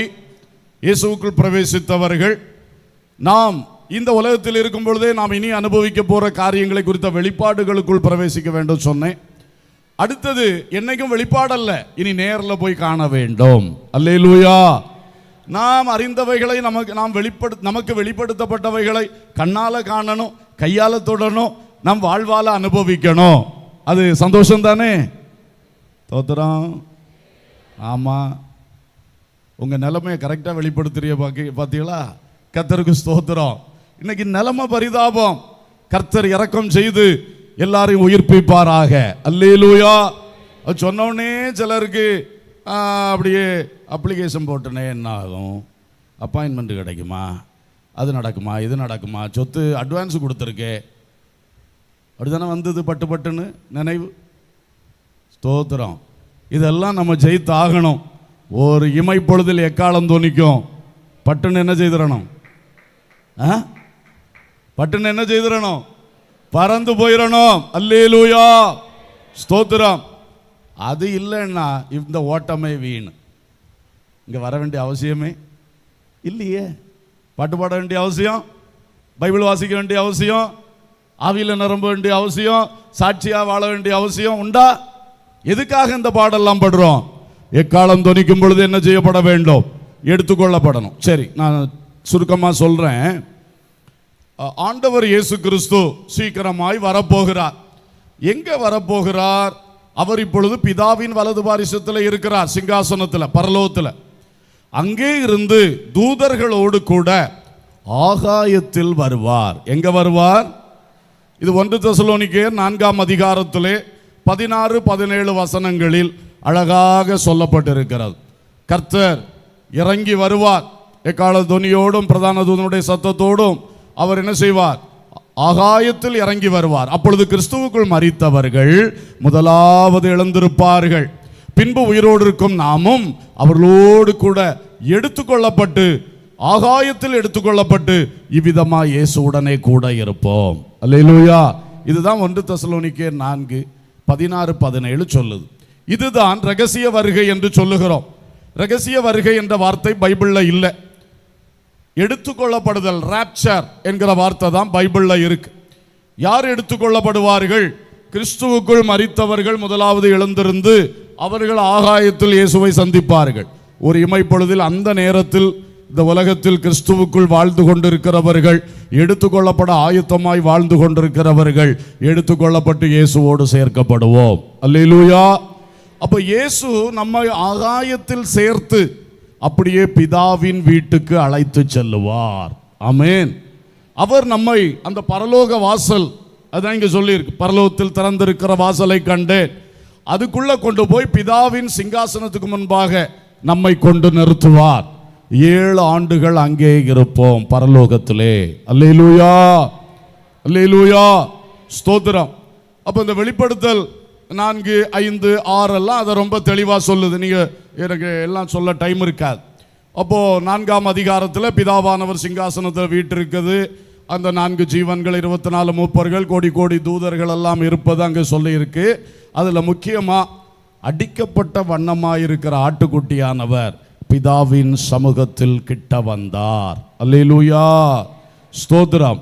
அவர் பாருங்கள், அதை குறித்து தானியேல்ல சொல்லும் பொழுது, தானியேல் 7ஆம் அதிகாரம் அங்கே 9ஆம் வசனத்திலே சொல்லும் பொழுது, சிங்காசனங்கள் வைக்கப்பட்டதை நான் பார்த்தேன், நீண்ட ஆயுசுள்ளவர் வீற்றிருந்தார். அதான் பிதாவானவரை குறிக்கிற வார்த்தை. நீண்ட ஆயுசுள்ளவர் எங்க வீற்றிருந்தார்? சிங்காசனத்தில் வீற்றிருக்கிறத கண்டேன்னு அவரை பற்றி கொஞ்சம் விளக்கம் கொடுத்துருக்கு. அடுத்தது 13ஆம் வசனம் பார்த்தீங்கன்னா, ராத்தரிசனங்களிலே நான் பார்த்து கொண்டிருக்கையில் இதோ மனுஷகுமாரனுடைய சாயலான ஒருவர் வானத்து மேகங்களுடனே வந்தார். அவர் நீண்ட ஆயுசுள்ளவர் இடம் மட்டும் வந்து அவர் சமீபத்தில் கொண்டு வரப்பட்டார். அல்லேலூயா. இதான் இயேசு கிறிஸ்து. அப்ப அவர் ஆகாயத்தின் மேகங்களில் இறங்கி தம்முடைய மணவாட்டியை பூமியில் இருந்து எடுத்து தன்னோடு சேர்த்து கொண்டு இப்பொழுது அவர் நீண்ட ஆயுசுள்ளவருடைய சமூகத்தில் கொண்டு வரப்பட்டார். இது அந்த நாம எடுத்துக்கொள்ளப்பட்டு 7 ஆண்டுகள் பரலோகத்தில் அனுபவிக்க போகிற அந்த நிகழ்ச்சிகளில் ஒன்று. இயேசு கனப்படுத்தப்படுகிறதை இங்கே நாம் பார்க்கிறோம். அடுத்தது என்னாச்சு? இந்த இயேசு அவர் பிதாவின் சமூகத்தில் வந்து செய்த காரியம் வெளிப்படுத்தல் 5, 7. அந்த ஆட்டுக்குட்டியானவர் வந்து சிங்காசனத்தின் மேல் உட்கார்ந்தவருடைய வலது கரத்திலிருந்து புஸ்தகத்தை வாங்கினார். ஒரு அல்லேலூயா சொல்லுவோம். அப்போ இங்கே நாம் இயேசுவுக்குள் பிரவேசித்து, இயேசுவாகிய வாசலுக்குள் பிரவேசித்து, அவருடைய வெளிப்பாடுகளின் வாசல் வழியாய் பிரவேசித்து, அந்த அனுபவத்தில் வாழ்ந்து தகுதிப்பட்டு ஆயத்தமாகி இருக்கும்போது இயேசு வருகையில் இயேசுவோடு நம்மை சேர்த்து கொள்ளுவார். நாம் பரலோகத்திலே இயேசுவோடு கூட செல்லுவோம். சென்ற உடனே அங்கே பிதாவானவர் இயேசுவை கனப்படுத்துவார். இயேசு பிதாவின் கையில் இருந்து அந்த முத்திரிக்கப்பட்ட ஒரு புஸ்தகம் அதை வாங்குவார். வாங்கிவிட்டு ஒவ்வொரு முத்திரைகளாய் உடைப்பார். அந்த புஸ்தகத்தில் 7 முத்திரைகள் இருக்கும், 7 சீல்ஸ். அந்த 7 முத்திரைகளை இயேசு ஒன்னொன்னா உடைப்பார். ஃபர்ஸ்ட் முத்திரை உடைச்ச உடனே என்ன நடக்கும்? இதெல்லாம் 6ஆம் அதிகாரத்தில் இருக்கு. உடனே அந்தி கிறிஸ்து புறப்படுவான், பூமியில் ஆட்சியை பிடிப்பான். இதுல இருந்தே ஸ்டார்ட் ஆகுது. அப்படி 7 முத்திரைகளை உடைப்பார். 7ஆம் முத்திரையை உடைச்ச உடனே 7 தூதர்கள் எக்காலம் ஊத ஆயத்தமாவார்கள். அதுக்கு பிறகு அந்த 7 தூதர்களும் வரிசையா எக்காலம் ஊதுவாங்க. உடனே பூமியில் என்னென்ன நடக்கும் அதுவும் இங்க எழுதப்பட்டிருக்கு. தொடர்ந்து 7ஆம் தூதன் எக்காலம் ஊதின உடனே பரலோகத்தின் தேவாலயத்தின் பலிபீடத்தில் இருந்து அந்த அந்த பவுல்ஸ், கோபகலசங்கள், அதை 7 தூதர்கள் 7 கோபகலசங்களை எடுத்துட்டு வருவார். அதை ஒவ்வொன்றாய் பூமியின் மேலே கொட்டுவார்கள். இந்த 7வது கோபகலசம் கொட்டுகையில் அந்தி கிறிஸ்துவின் ஆட்சி முடிவடையும். அல்லேலூயா. அப்ப இந்த முத்திரிக்கப்பட்ட புஸ்தகம் பிதாவினிடத்தில் கையில் இருக்கிறது. இந்த 7 வருடங்கள் பூமியில் என்ன நடக்கணும் என்பதுதான் முத்திரை போட்டு வச்சிருக்கு. அதை நமக்கு வெளிப்படுத்தின விசேஷத்தில் எழுதியும் காட்டி இருக்கிறது. அதை இயேசு கிறிஸ்து ஒருவரே வாங்க தகுதி உள்ளவர். அவர் அதை வாங்கி ஒவ்வொரு முத்திரையா உடைச்சி, அடுத்தது 7 எக்காலங்கள், அடுத்தது 7 கோபகலசங்கள். இவ்வளவு காலகட்டத்திலே இந்த 7 ஆண்டுகள் கீழே அந்தி கிறிஸ்துவின் ஆட்சி நடைபெற்று முடிவடையும். நாம அந்த 7 வருஷம் பரலோகத்தில் கர்த்தரோடு இருப்போம். ஸோ கர்த்தரோடு இருக்கும் பொழுது நடக்கிறது தான் ஒன்று, இயேசு கனப்படுத்தப்படுகிறார், முத்திரை உள்ள புத்தகத்தை வாங்கி உடைக்கிறார்.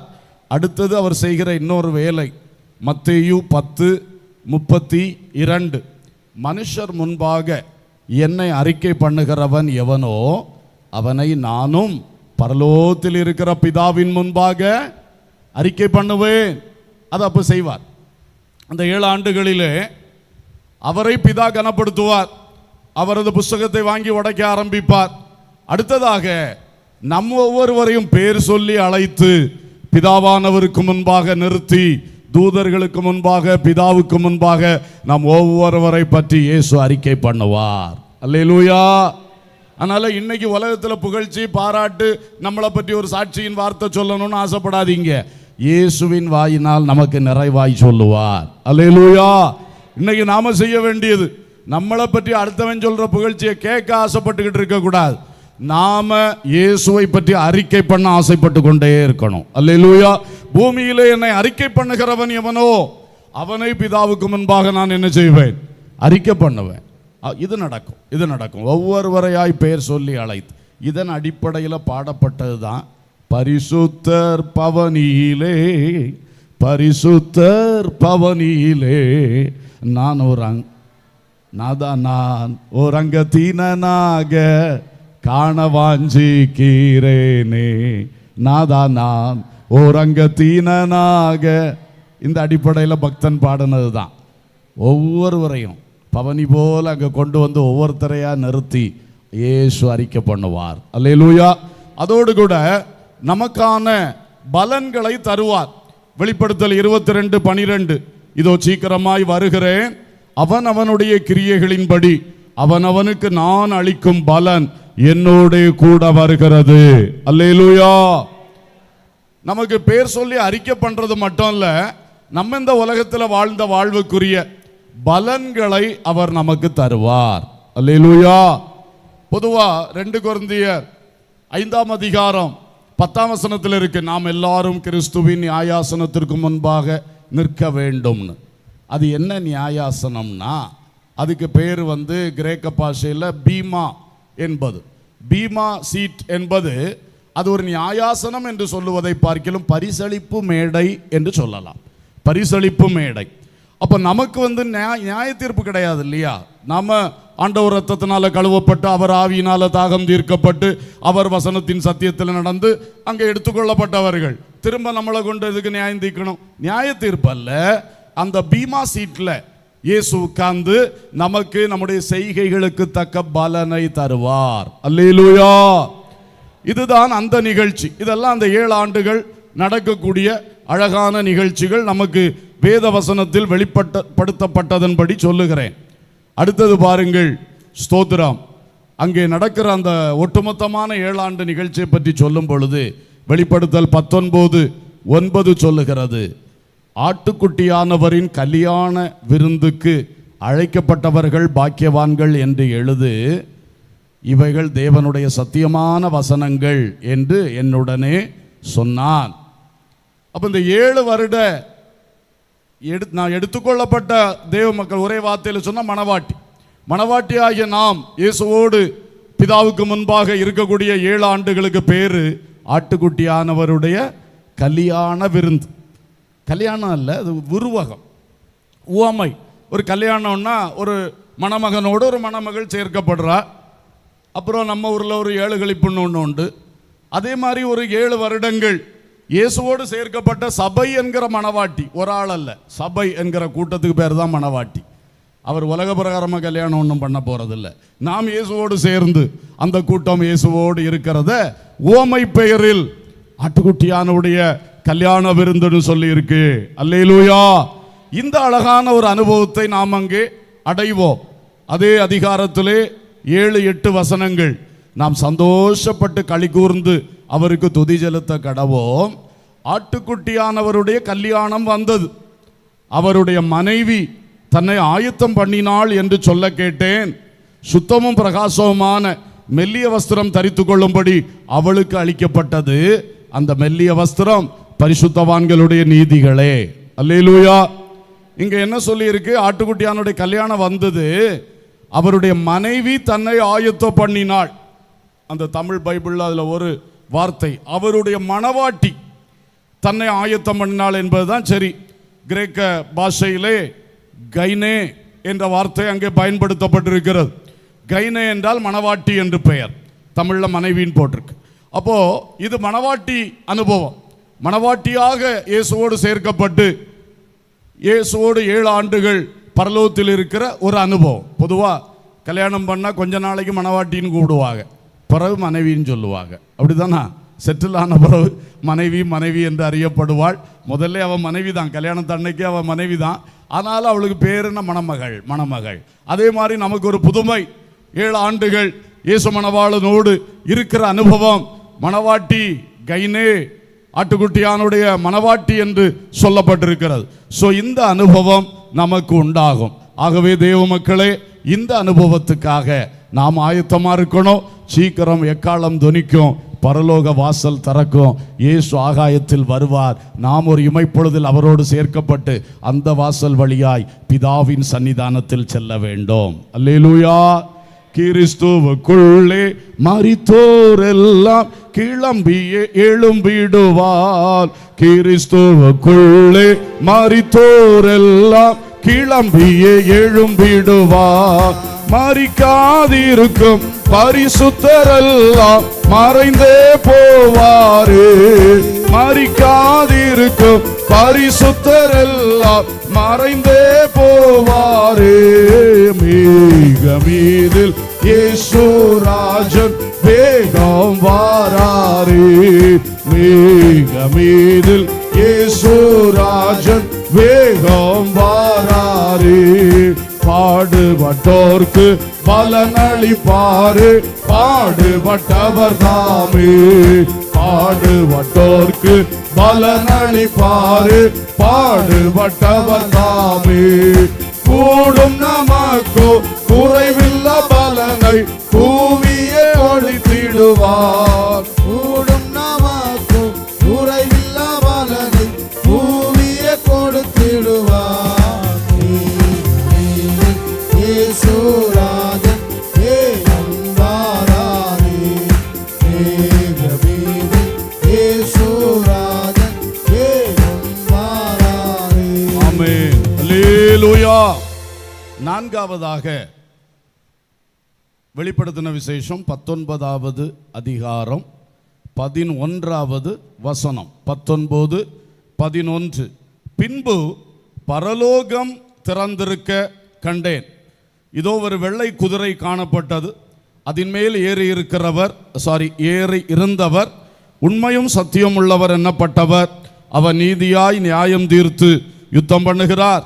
13ஆம் வசனம். அவருடைய நாமம் தேவனுடைய வார்த்தை என்பதே. 16ஆம் வசனம். ராஜாதி ராஜா கர்த்தாதி கர்த்தா என்னும் நாமம் அவருடைய வஸ்திரத்தின் மேலும் அவருடைய தொடையின் மேலும் எழுதப்பட்டிருந்தது. அல்லேலூயா. இப்ப திரும்ப ஒரு பரலோக வாசல் திறக்குது பாருங்க. இது வெறும் வாசல் அல்ல, பரலோகமே திறந்திருக்க கண்டேன். அல்லேலூயா. அப்போ சபை இப்ப எங்க இருக்கு? மணவாட்டியாக பரலோகத்தில் இருக்கு, இயேசுவோட இருக்கும்.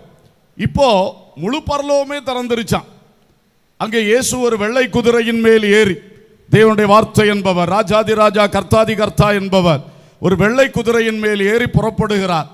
அவருக்கு பின்னால பரலோகத்தின் சேனைகளும் புறப்படுகிறது என்று விளக்கமாய் எழுதியிருக்கிறது. இப்போ தூதர்கள் பரலோகத்தின் சேனை.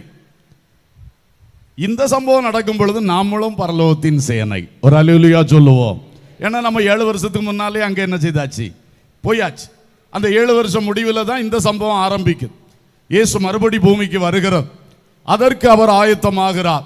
அதனால தான் முழு பரலோகம் திறக்கிறது. பரிசுத்தவான்களோடு அவர் பூமிக்கு இறங்கி வருகிற அந்த சம்பவத்தை இந்த வெளிப்படுத்தல் 19, 11 கீழே படிக்கிற வசனங்கள் நமக்கு சொல்லுகிறது. அல்லேலூயா. அப்போ முதல்ல இயேசு பூமிக்கு வரல, ஆகாயத்தில் தான் வந்தார். நம்மை எடுத்துக்கொண்டு சேர்த்துக்கொண்டு 7 வருடங்கள் பிதாவின் சமூகத்திலே ஆட்டுக்குட்டியானுடைய கல்யாண விருந்து. கீழே அந்தி கிறிஸ்து ஆட்சி. இப்போ அந்தி கிறிஸ்துவின் ஆட்சியை முடித்து தான் 1000 வருடங்கள் இதே பூமியில் ஆட்சி செய்வதற்காக நம்மையும் அழைத்து கொண்டு வெண்குதிரைகளின் மேல் ஏறி பரலோகம் திறந்திருக்க இறங்கி வருவோம். அல்லேலூயா. இதுதான் சபை பிரவேசிக்க வேண்டிய அடுத்த வாசல். அல்லேலூயா. இதெல்லாம் கர்த்தர் நமக்கு வைத்திருக்கிறார். அப்போ இதிலே நாம் வரும் பொழுது சகரியா 14:4 சொல்லுகிறது, அந்நாளிலே அவருடைய பாதங்கள் கிழக்கே எருசலேமுக்கு எதிரே இருக்கிற ஒலிவ மலையின் மேல் நிற்கும். அல்லேலூயா. முதல்ல ரகசிய வருகையில் ஆகாயத்தில் தான் அவர் பாதம் நின்னுச்சு. இப்போ எங்க வந்து நிற்க போகுது? இதான் 2ஆம் வருகை அல்லது பகிரங்க வருகை. இந்த வருகையிலே இயேசுடைய பாதங்கள் எங்கே வந்து நிற்கும்? சொல்லுங்க. இப்பதானே வாசித்தேன். ஒலிவ மலையின் மேல் வந்து நிற்கும். அல்லேலூயா. சரி, இந்த ஒலிவ மலையின் மேல் அவர் வந்து இறங்கின உடனே பக்கத்தில் அர்மகதோன் என்கிற இடத்திலே அந்தி கிறிஸ்துவும் கள்ளத்தீர்க்கதரிசியும் பிசாசானவனும் சேர்ந்து அவனுடைய 10 ராஜாக்கள் கூட்டணியை எடுத்து திரளான ஜனங்களை இயேசுவை எதிர்த்து யுத்தம் செய்வதற்காக அர்மகதோனிலே கொண்டு நிறுத்துவான். அப்பொழுதுதான் இயேசுவும் மீட்கப்பட்ட அல்லது எடுத்துக்கொள்ளப்பட்ட மணவாட்டியாகிய நாமும் சேர்ந்து இறங்கி வருவோம். ஒலிவ மலையில் இயேசு இறங்கின உடனே இந்த யுத்தம் நடக்கும். இந்த யுத்தத்தை பற்றி வேதத்தில் பல இடங்களில் சொல்லப்பட்டிருக்கிறது. குறிப்பாக இதே 19ஆம் அதிகாரத்திலே வெளிப்படுத்தல் 19:19-21 நீங்க பார்த்தீங்கன்னா அங்கே இருக்கிறது. மிருகம் என்று சொல்லப்பட்டிருக்கிறது. அந்தி கிறிஸ்துவை பற்றி சொல்லி இருக்கிறது. அந்த வலுசர்ப்பம் என்று சொன்னது பிசாசை பற்றி சொல்லி இருக்கிறது. ஆகவே இந்த மிருகம் கள்ளத்தீர்க்கதரிசி ஆகிய இன்னொரு மிருகம், அதோடு சேர்ந்து இந்த வலுசர்ப்பமாகிய பிசாசு 3 சேர்ந்து அவனுடைய ராஜாக்கள் கூட்டணி எல்லாம் பிடிச்சிட்டு வந்து அர்மகதோனில் இயேசுவோடு யுத்தம் பண்ணுவார்கள். இயேசு தம் வாயின் பட்டயத்தால் யுத்தத்தை ஜெயிப்பார். அல்லேலூயா. அவர் கத்தியின்றி ரத்தமின்றி யுத்தத்தை ஜெயிக்கிறவர். வாயின் பட்டயம்னா என்ன? வாயில பட்டயத்தை கவிட்டா வருவாரு? அப்படி இல்லை, வாயின் வார்த்தை. அல்லேலூயா. அதான் வாயின் பட்டயம். அவருடைய வார்த்தைக்கு முன்பாக நிற்க முடியாமல் பட்டு விழுவார்கள். அதை பற்றி எசேக்கியேல்ல சொல்லி இருக்கு, பல தீர்க்க தரிசனங்கள்ல இருக்கு. மகா பயங்கர இரத்த வெள்ளம் ஓடும்னு சொல்லி இருக்கு. அவ்வளோ அங்கே யுத்தம் நடக்கும். கர்த்தருடைய வார்த்தை கீழே பயங்கர யுத்தம், எல்லாம் பயங்கரமா பட்டு கிடப்பாங்க. இந்த பறவைகள் எல்லாம் வந்து பல காலம் இவங்க மாம்சத்தை விருந்து சாப்பிடும் சொல்லியிருக்கு. இப்படி ஒரு பெரிய யுத்தத்தை கர்த்தர் அங்கே அர்மகதோனிலே செய்வார். அந்த யுத்தம் முடிந்த உடனே 20ஆம் அதிகாரம் முதல் 3 வசனங்களில் படிக்கிறோம். அந்த யுத்த முடிவிலே அந்த அந்தி கிறிஸ்து என்கிற மிருகத்தையும், மிருகம்னா உருவகமாக சொல்லியிருக்காம, ஒரு ஆளு தான் அந்தி கிறிஸ்து, ஒரு ராஜா, கள்ளதீர்க்கதரிசி, கூட இருக்கிற ஒரு பெரிய மத தலைவன் என்று எடுத்துக்கொள்ளலாம். சப்போர்ட்டா நிற்பான் ராஜாவுக்கு. இந்த 2 பேரையும் சேர்த்து அக்கினியும் கந்தகம் எரிகிற கடலிலே போட்டு விடுவார். அவர்கள் சதா காலமும் பாதிக்கப்படுவார்கள். இந்த பிசாசானவனாகிய அந்த வலு சர்ப்பத்தை கர்த்தர் பிடித்து 1000 வருடம் பாதாள குழியில் சிறை வைப்பார். அதுதான் வெளிப்படுத்தல் 20 முதல் 2 வசனங்களில் சொல்லி இருக்கிறது. இவ்வளவும் செஞ்சுட்டு 4ஆம் வசனத்தில் பார்க்கிறோம், கடைசி வார்த்தை, அவர்கள் உயிர்த்து கிறிஸ்துவுடனே கூட 1000 வருஷம் அரசாண்டார்கள். அல்லேலூயா. எவர்கள்? ஏற்கனவே மனவாட்டியாக எடுத்துக்கொள்ளப்பட்ட நாம். அடுத்தது அந்த 7 வருடம் அந்தி கிறிஸ்துவின் ஆட்சியிலே அவனுடைய முத்திரையை தரிக்காமல், அவனுடைய சிலையை வணங்காமல் இரத்த சாட்சிகளாய் மரித்த அந்த இரத்த சாட்சி கூட்டம், அவர்களும் உயிரோடு எழுந்து நம்மோடு சேர்க்கப்பட்டு, அந்த இரத்த சாட்சி கூட்டமும் முதலாவது உயிர்த்தெழுந்த நாமும் முதற்பலன் உயிர்த்தெழுதல் என்று நமக்கு பெயர். இந்த 2 கூட்டத்தாரும் சேர்ந்து இயேசுவோடு கிறிஸ்துவுடனே 1000 வருடம் இதே பூமியில் அரசாட்சி செய்வோம். அல்லேலூயா, அல்லேலூயா. சோ இதற்காக அந்த வாசல் வழி நாம் பிரவேசிக்க அல்லது கீழே இறங்கி வர போகிறோம். மனதில் புரியுதா? அதான் முக்கியம். இந்த சத்தியங்களை அறிந்து இருந்தால்தான் நாம இன்னும் இயேசுவுக்காக ஓட மோட்டிவேட் ஆகும். அல்லேலூயா. நமக்கு அங்கே 7 வருஷம் பலன்கள், மகிமையான காரியங்கள். அடுத்து திரும்ப பூமியில கூட்டிட்டு வந்து 1000 வருஷம் இதே பூமியிலே அவர் அரசாளுவார், நாம் கூட இருந்து அரசாளுவோம். ஒரு அல்லேலூயா சத்தமா சொல்லுங்க. அல்லேலூயா. கர்த்தர் அதை செய்ய போகிறார். ஸ்தோத்திரம். அடுத்தது பாருங்கள், கடைசியாக இன்னொரு வாசல்.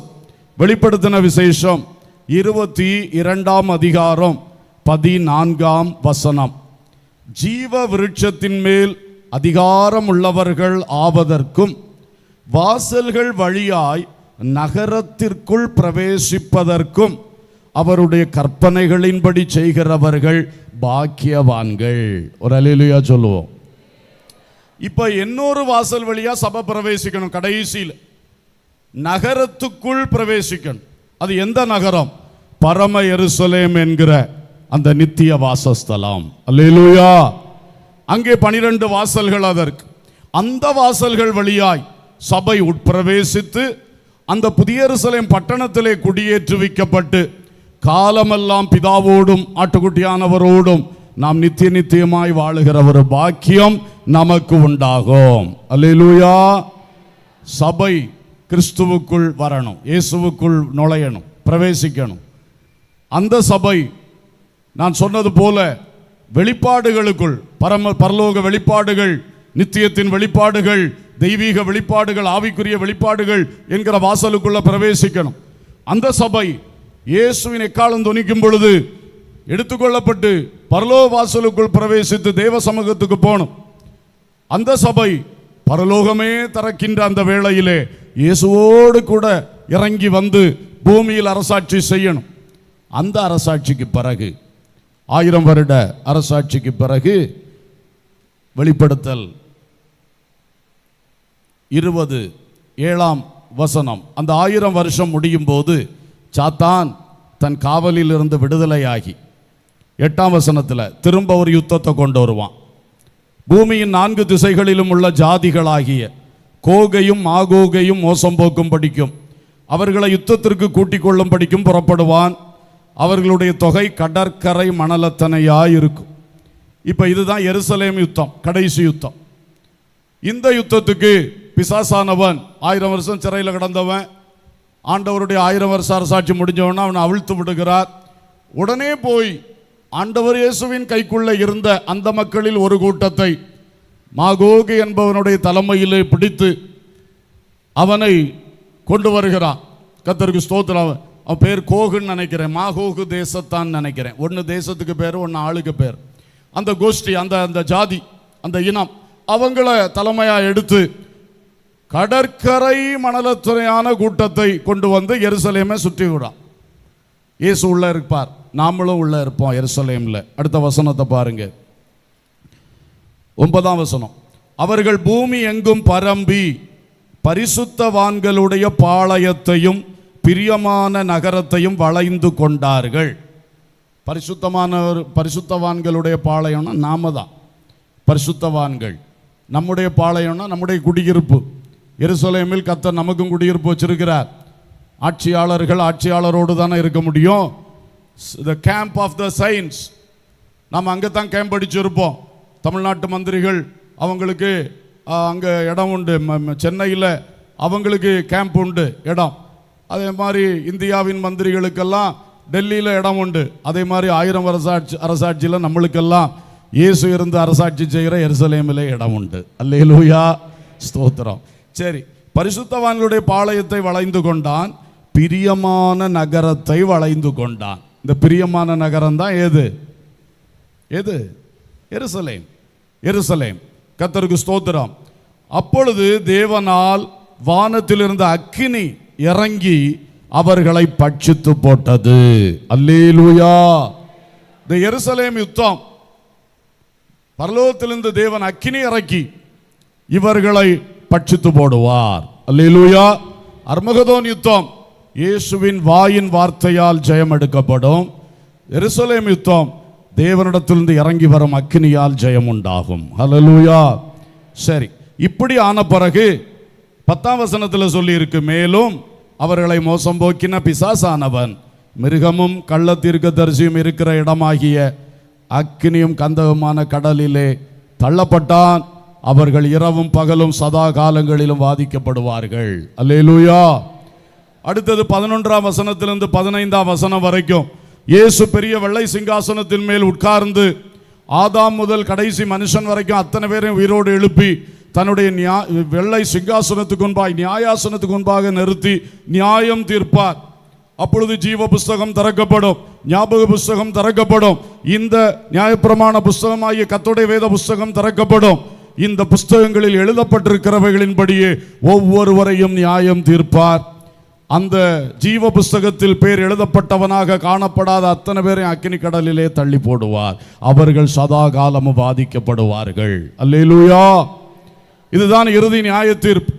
அதுக்கு பிறகு 21ஆம் அதிகாரத்தில் படிக்கிறோம், நான் புதிய வானத்தையும் புதிய பூமியையும் கண்டேன்.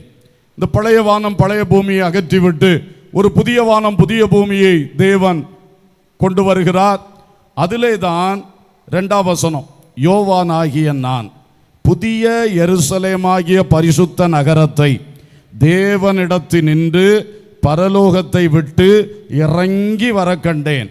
அது தன் புருஷனுக்காக அலங்கரிக்கப்பட்ட மணவாட்டியை போல் ஆயத்தமாயிருந்தது. அல்லேலூயா, ஸ்தோத்திரம். இங்கு நாம் பார்க்கிறோம், இந்த பட்டணம் பரம எருசலேம் அல்லது புதிய எருசலேம், இது பரலோகத்திலே உருவாக்கப்பட்டு கொண்டே இருக்கிறது. இப்பவும் உருவாக்கப்பட்டு கொண்டு இருக்கிறது. ஏன் அப்படி சொல்றேன்? யோவான் 14ஆம் அதிகாரம் 2-3 வசனங்கள்ல இயேசு சொன்னார், என் பிதாவின் வீட்டில் அநேக வாசஸ்தலங்கள் உண்டு, உங்களுக்காக ஒரு வாசஸ்தலத்தை என்ன பண்ண போறேன்? ஆயத்தம் பண்ண போறேன். நான் ஆயத்தம் பண்ணின பின்பு நான் வந்து உங்களை அங்கே என்ன செய்வேன்? சேர்த்து கொள்வேன் சொன்னார் இல்லையா? அந்த பட்டணம் தான் அந்த வாசஸ்தலம். அதான் நித்திய வாசஸ்தலம். அது பரலோகத்திலே இப்பொழுது உருவாக்கப்பட்டு கொண்டிருக்கிறது. நம்முடைய ஆத்துமா எந்த அளவுக்கு இயேசுவுக்குள் வளருகிறதோ அந்த அளவுக்கு உங்க வாசஸ்தலமும் அங்கே கட்டி எழுப்பப்பட்டு கொண்டிருக்கிறது. அல்லேலூயா. நீங்கள் ஆண்டவருக்காக எவ்வளவு கிரியை செய்கிறீர்களோ அந்த அளவு அந்த வாசஸ்தலமும் மகிமையாக்கப்பட்டு கொண்டு வருகிறது. ஆமென். இப்போ இந்த கடைசியில் புதிய வானம் புதிய பூமி வந்த உடனே யோவான் பார்க்கிறாரு, அது இறங்கி வருகிறது. பரலோகத்திலிருந்து என்ன பண்ணுதான்? இறங்கி வருகிறது, இறங்கி வருகிறது. அந்த நகரத்தை பற்றி தான் 21, 22 ஆகிய அதிகாரங்களில் சொல்லப்பட்டிருக்கிறது. அந்த நகரத்துக்குள் நம்மை அவர் குடியேற்றுவிப்பார். அல்லேலூயா, அல்லேலூயா, ஸ்தோத்திரம். அந்த நகரத்தை காட்டும் பொழுது வெளிப்படுத்தல் 21:9 பார்க்கிறோம், பின்பு கடைசியான 7 வாதைகளால் நிறைந்த 7 கலசங்களை உடைய அந்த 7 தூதரில் ஒருவன் என்னிடத்தில் வந்து, நீ இங்கே வா, ஆட்டுக்குட்டியானவருடைய மனைவி ஆகிய மணவாட்டியை உனக்கு காண்பிக்கிறேன் என்று சொல்லி 10ஆம் வசனத்திலிருந்து பார்த்தா இந்த நகரத்தை காண்பித்தான். அல்லேலூயா.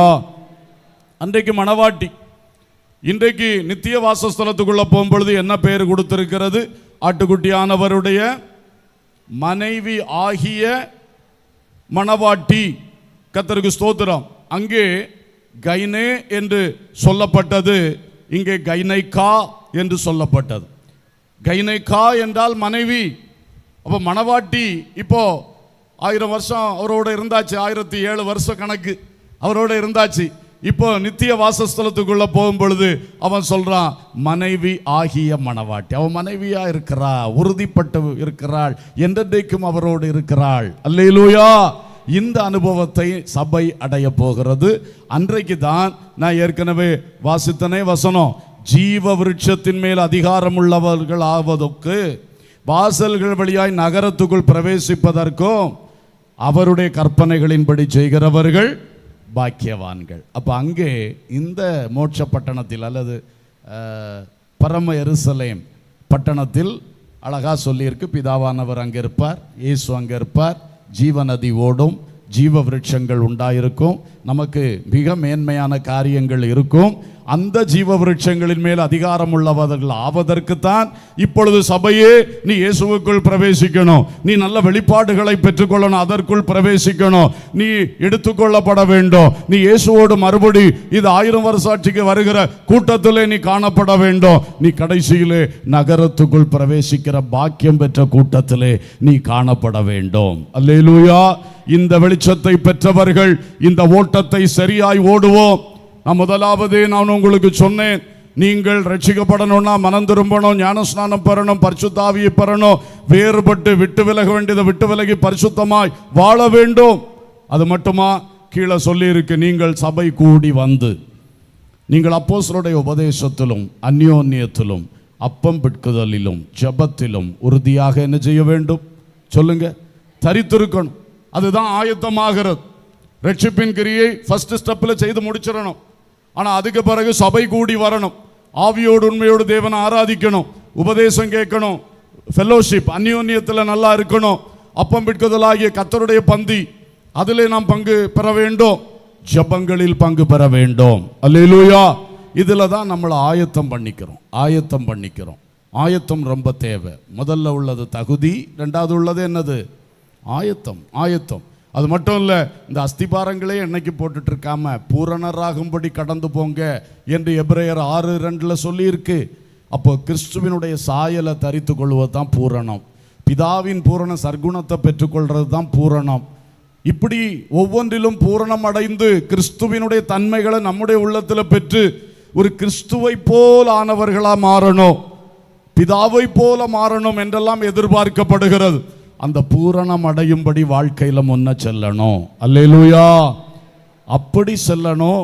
அந்த 10 கன்னிகைகள் ஓமையில் ஒரு விஷயம், அந்த இழந்து போன கன்னிகைகளுக்கு என்ன பிரச்சனைன்னா, இவங்கள மாதிரி எல்லாமே அவங்களுக்கு இருந்துச்சு, கடைசியில் அந்த கூடுதல் எண்ணெயை மட்டும் என்ன செய்யாமல் போயிட்டாங்க, எடுத்துட்டு போகாமல் இருந்துட்டாங்க. அந்த கூடுதல் எண்ணெய் என்கிற ஒரு விஷயத்துல தான் அவங்க அடிபட்டு போனாங்க. ஆயத்தம் இல்லை. மற்றவங்க நல்ல ஆயத்தமாக வச்சிருந்தாங்க, எக்ஸ்ட்ரா ஆயில். இன்னைக்கு அநேகர் பரிசுத்த ஆவியை சும்மா ஒரு கடமைக்கா பெற்று அப்படி இல்லை, பரிசுத்த ஆவியில் கூடுதல் எண்ணெய் பெற்றுக்கொண்டே இருக்கணும். அல்லேலூயா.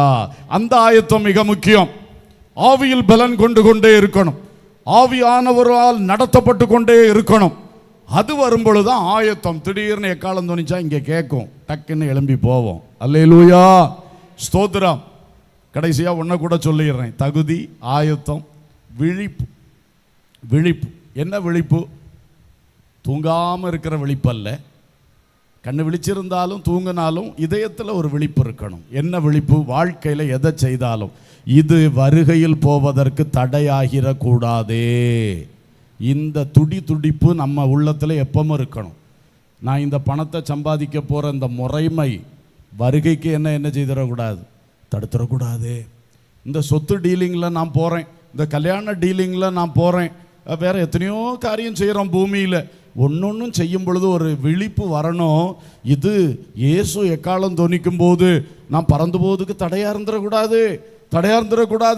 அந்த விழிப்போடு நம்ம வாழ்ந்தோம்னா நாம் தடைபட மாட்டோம். ஹல்லேலூயா. எனவே நான் இங்கே தேவ செய்தியை நிறுத்துகிறேன். அன்பர்களே, சபை பிரவேசிக்கின்ற இந்த அழகான வாசல்கள் ஜெபத்தில் ஒரு நிமிஷம் சொல்லி கொஞ்சம் ஒரு 5 நிமிஷம் ஜெபத்தில் நடத்தி முடிக்க விரும்புகிறேன். எல்லாரும் கண்களை மூடுவோம். எல்லாரும் கொஞ்சம் தியானத்தோடு கூட கண்களை மூடி, இன்றைக்கு நான் இயேசுவுக்குள் இருக்கிறேனா? எல்லாரும் சிந்திக்கணும். சும்மா அப்படி இப்படி இந்த டைமை ஓட்டக்கூடாது. ஜெப நேரம் மிக முக்கியம். விசேஷமாய் தேவ செய்தி கொடுத்து விட்டு ஜெபத்தில் நடத்துகிற நேரம் மிக மிக முக்கியம். கண்களை மூடுங்க, இருதயத்தை திறந்து அப்படியே கர்த்தரை நோக்கி பாருங்க. நான் இயேசுவுக்குள் இருக்கிறேனா? பெரியவர்களும் சிந்தியுங்க, சின்னவர்களும் சிந்தியுங்க. ஆண்டவர்கிட்டே கேளுங்க, ஏசப்பா நான் உங்களுக்குள்ள இருக்கிறேனாப்பா? கேளுங்க. ஆவியானவரே எனக்கு சொல்லி தாங்கப்பா. யார் இதுவரைக்கும் இந்த அனுபவத்தை பெற்றுக்கொள்ளலையோ, இயேசுவே நான் ஒரு பாவி, உள்ளம் திறந்து உண்மையா சொல்லுங்க, நான் ஒரு பாவி தானப்பா, நான் உங்களுக்குள்ள இல்லப்பா, என் பாவங்கள் எல்லாம் மன்னிங்கப்பா, ஒரு விஷயம் மன்னிங்கப்பா. அடிக்கடி பின்மாறி போயிட்டே இருக்கக்கூடிய ஒரு கேரக்டர் உள்ள நபரப்பா, நான் என்னை மன்னிச்சிருங்கப்பா. இனி அந்த சறுக்கல்கள் எனக்கு வராதபடி இன்றைக்கு நான் உங்களுக்குள்ள வாரேன்ப்பா, உங்களுக்குள்ள வாரேன்ப்பா. ஒரு குழந்தையை போல, சிறு பிள்ளையை போல தாழ்த்தி பேசுங்க. எல்லாரும் பேச வேண்டும் என்று மிக அன்போடு கட்டாயப்படுத்தி சொல்லுகிறேன். வாய் திறந்து சொல்லுங்க, ஹல்லேலூயா. நீர் எனக்காய் சிலுவையில் மரித்து உயிர்த்தீர், என் பாவங்களை நீர் சுமந்து தீர்த்தீர், அதை நான் விசுவாசிக்கிறேன். என் பாவங்களை இப்பொழுது மன்னியும், மன்னியும். என்னை உம் சீடனாய் மாற்றும், பிதாவின் பிள்ளையாய் மாற்றும். ஹல்லேலூயா, ஹல்லேலூயா. இயேசுவுக்குள் பிரவேசியுங்கள். பரிசுத்த ஆவியினால் என்னை நிரப்பும் அப்பா, பரிசுத்த ஆவியினால் என்னை நிரப்பும் அப்பா. யார் பரிசுத்த ஆவியை பெற்றுக்கொள்ளல? இதே சபையை முன்னால நடத்தின பாஸ்டர் ஜார்ஜ் அவர்கள் சொல்லுகிற ஒரு வார்த்தையை உங்களுக்கு நான் நினைப்பூட்டுகிறேன். பரிசுத்தாவி நீ பெற்றுக்கொள்ளலையா? நீ ஜெபிக்கிற ஒவ்வொரு ஜெபத்திலும் பரிசுத்தாவியை கேளு என்று அவர் சொன்னதை நான் என் காதால கேட்டிருக்கேன். நான் பலருக்கும் அதை சொல்லுவேன்.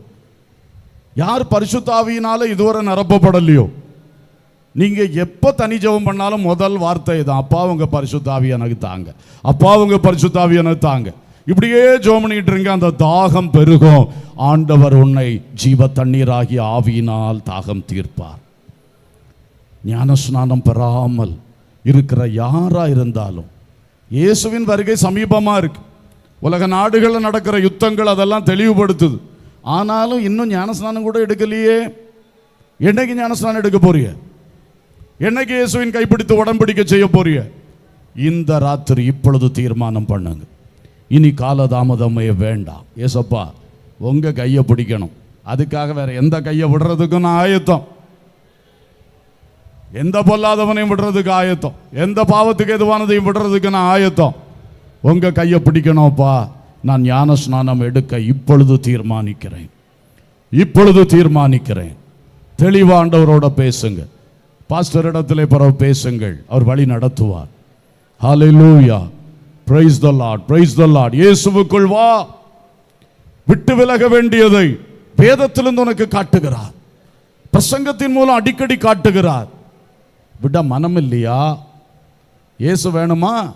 அந்த பொருள் வேணுமா?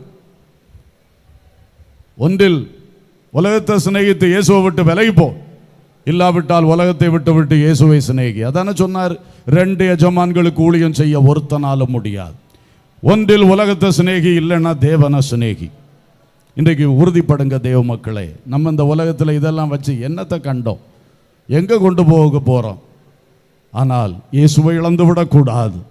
இந்த வாசல்கள் வழியாய் பிரவேசிக்கிற பாக்கியங்களை இழந்துடக்கூடாது. ஹல்லேலூயா. சீக்கிரமா இயேசு வருவார், எக்காலம் தொனிக்கும், எடுத்துக்கொள்ளப்படணும். ஒரு இமை பொழுதில் எடுத்துக்கொள்ளப்படணும். அதுக்கு முன்னாடி மரணம் சம்பவித்தாலும் என் கண்ணு மூடின உடனே நான் பரதீசில் கண்ணு திறக்கணும், இளைப்பாறு ஸ்தலத்தில் கண்ணு திறக்கணும். ஹல்லேலூயா, ஹல்லேலூயா. இதெல்லாம் அடிக்கடி இயேசுவோட பேச வேண்டிய காரியங்கள். இவைகளை பேசுவதை விட்டு விட்டு உலகத்தை பேசிக்கிட்டே இருக்கிறோம். இயேசுவிடத்தில் அடிக்கடி தனி ஜெபத்தில் இதெல்லாம் சொல்லணும், இதெல்லாம் தாங்கப்பா, இதுக்கெல்லாம் ஆயத்தப்படுத்துங்கப்பா, ஏதாவது குறை இருக்குன்னா சொல்லுங்கப்பா என்று தான் அடிக்கடி கேட்கணும். ஹல்லேலூயா. ஜெபம் பண்றீங்களா? சும்மா அப்படியே நிற்கிறீங்களா? நல்லா ஜெபம் பண்ணீங்கன்னா இன்றைக்கு ஒரு கிரியை உண்டாகும்.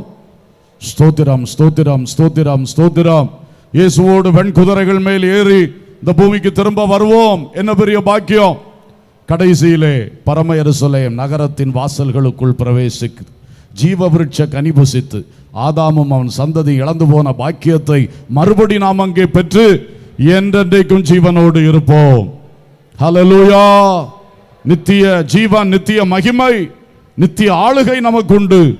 ஹல்லேலூயா, ஹல்லேலூயா. ஆமென். ஒரு காரியத்துக்காக கூட ஜெபிக்க விரும்புகிறேன். எனக்கு வெளிப்பாடுகளை தாங்கப்பா. எல்லாரும் கேளுங்க. இது எனக்கு ஆகாதது, எனக்கு கிடைக்காது நீயே தீர்மானிக்க கூடாது. இயேசு உன்னை தெரிந்து கொண்டிருக்கிறார். நீ பரலோக பாக்கியத்துக்கு தெரிந்து கொள்ளப்பட்ட பிள்ளை. உனக்கு கண்டிப்பா கர்த்தர் காட்டி தருவார். வேத வசனத்திலிருந்து வெளிப்பாடுகளை தருவார். ஜெப நேரத்தில் கர்த்தர் உன்னோடு பேசுவார்.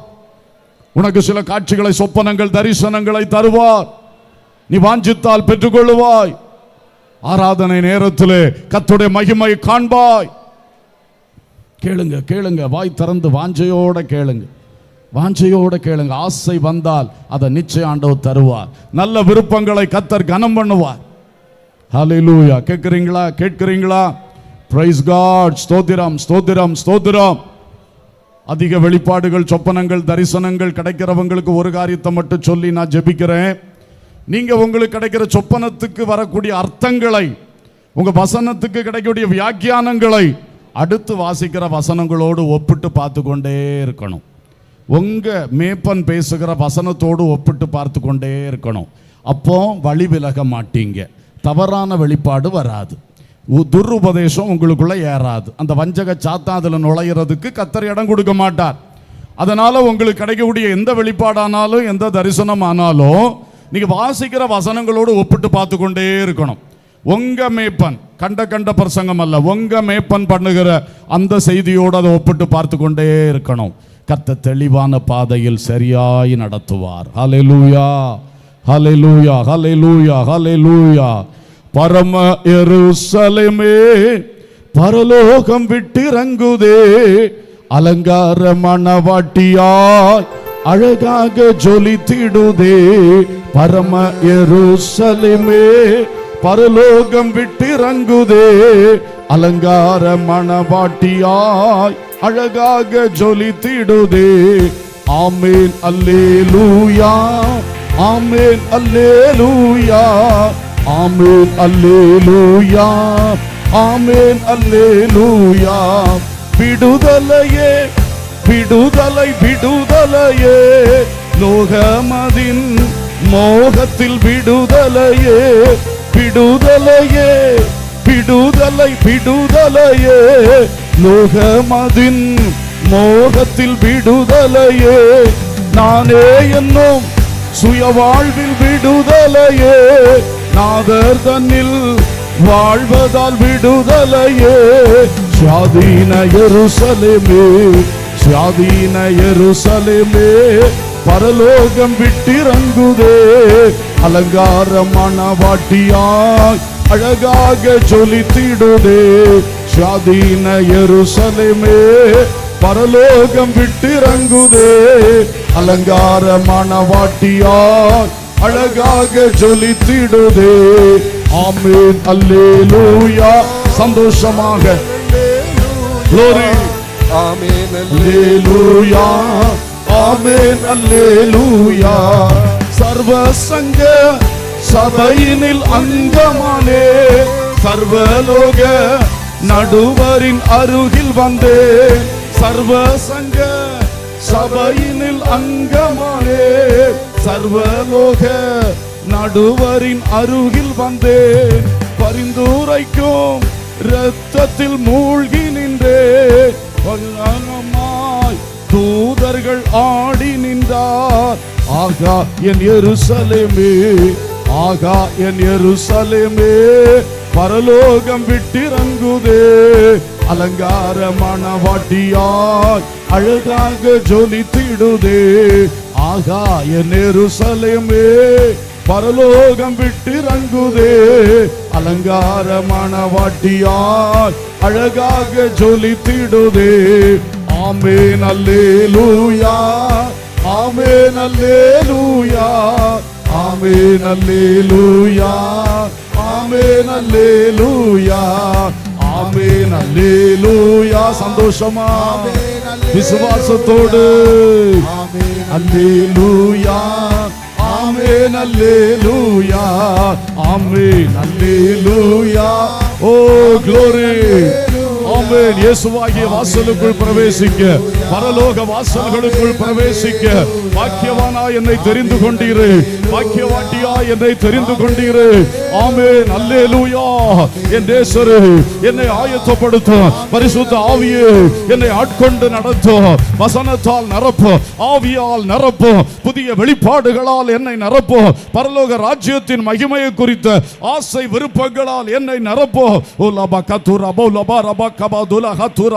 எல்லா உலக ஆசை இச்சைகள், அந்த கட்டுகள் என்னை விட்டு அறுக்கப்பட்டு மாற்றப்பட்டு போகட்டும். பாவ கட்டுகள் விலகி போகட்டும். பிசாசுடைய வஞ்சகங்கள் என்னை விட்டு விலகி போகட்டும். இயேசு ராஜாவை நேசிக்கும்படியாய். ஓ ஹல்லேலூயா, ஹல்லேலூயா.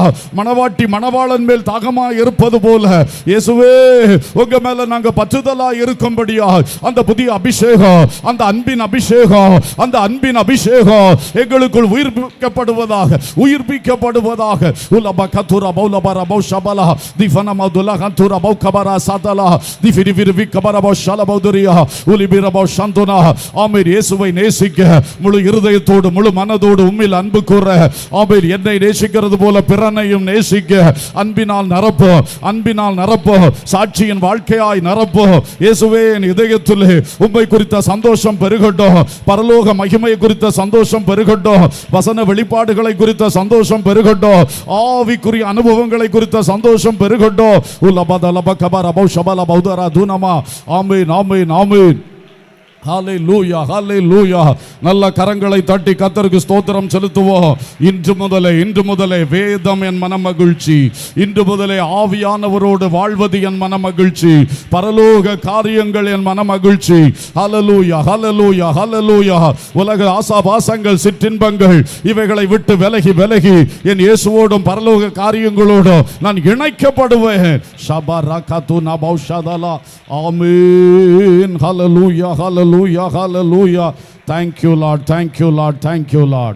அன்பின் பரலோக பிதாவே, நல்ல தகப்பனே, இன்றைக்கு சபை பிரவேசிக்க வேண்டிய வாசல்கள், இயேசுவாகிய வாசல், வெளிப்பாடுகளாகிய வாசல், பரலோக வாசலுக்குள் பிரவேசித்து 7 ஆண்டுகள் ஆட்டுக்குட்டியானுடைய கல்யாண விருந்தில் பங்கு பெறுவது, பரலோகமே திறந்திருக்க நாங்களும் உம்மோடு கூட வெள்ளை குதிரைகளில் இறங்கி வந்து பூமியில் 1000 வருட அரசாட்சியில் பங்கு பெறுவது, இறுதியில் எங்களுக்காக நீர் உருவாக்கி கொண்டிருக்கிற அந்த புதிய எருசலேம், பரம எருசலேம் பட்டணத்துக்குள், அந்த நகரத்துக்குள் வாசல்கள் வழியாய் பிரவேசிக்கிற பாக்கியம், ஜீவ விருட்ச கனிபுசித்து காலமெல்லாம் நித்திய நித்திய யுகங்களாய் பிதாவோடும் இயேசுவோடும் இருக்கிற பாக்கியம், அவைகளுக்கு எங்களை தகுதிப்படுத்தும், எங்களை இன்னும் ஆயத்தப்படுத்தும், விழிப்பாய் வாழ உதவி செய்யும். இந்த ஆசைகளால், விருப்பங்களால் எங்கள் ஆவி முழுக்க முழுக்க நிரப்பப்படும்படி வேண்டிக் கொள்ளுகிறோம். இந்த சபை இன்னும் ஆசீர்வதிக்கப்படட்டும், இந்த ஊழியங்கள் அனைத்தும் ஆசீர்வதிக்கப்படட்டும். நாளை பரிசுத்த ஆராதனையில் தேவ வல்லமை, தேவ மகிமை வெளிப்படுவதாக. இந்த சபையில் ஒரு பெரிய வளர்ச்சி இந்த வருஷம் உண்டாவதாக. இன்று வந்திருக்கிற ஒவ்வொருவர், இதை தூரத்திலிருந்து கேட்ட ஒவ்வொருவருடைய உள்ளத்திலும் அந்த பரலோக வாஞ்சை, பரலோக வாஞ்சை, இயேசுவின் மேல் ஆசை பெருகட்டும் என்று ஜெபிக்கிறோம். கிருபைக்கு ஒப்பு கொடுக்கிறோம். துதி, கனம், மகிமை உமக்கே செலுத்துகின்றோம். இயேசுவின் நாமத்தில் கேட்கிறோம் ஜீவனுள்ள பிதாவே, ஆமென்.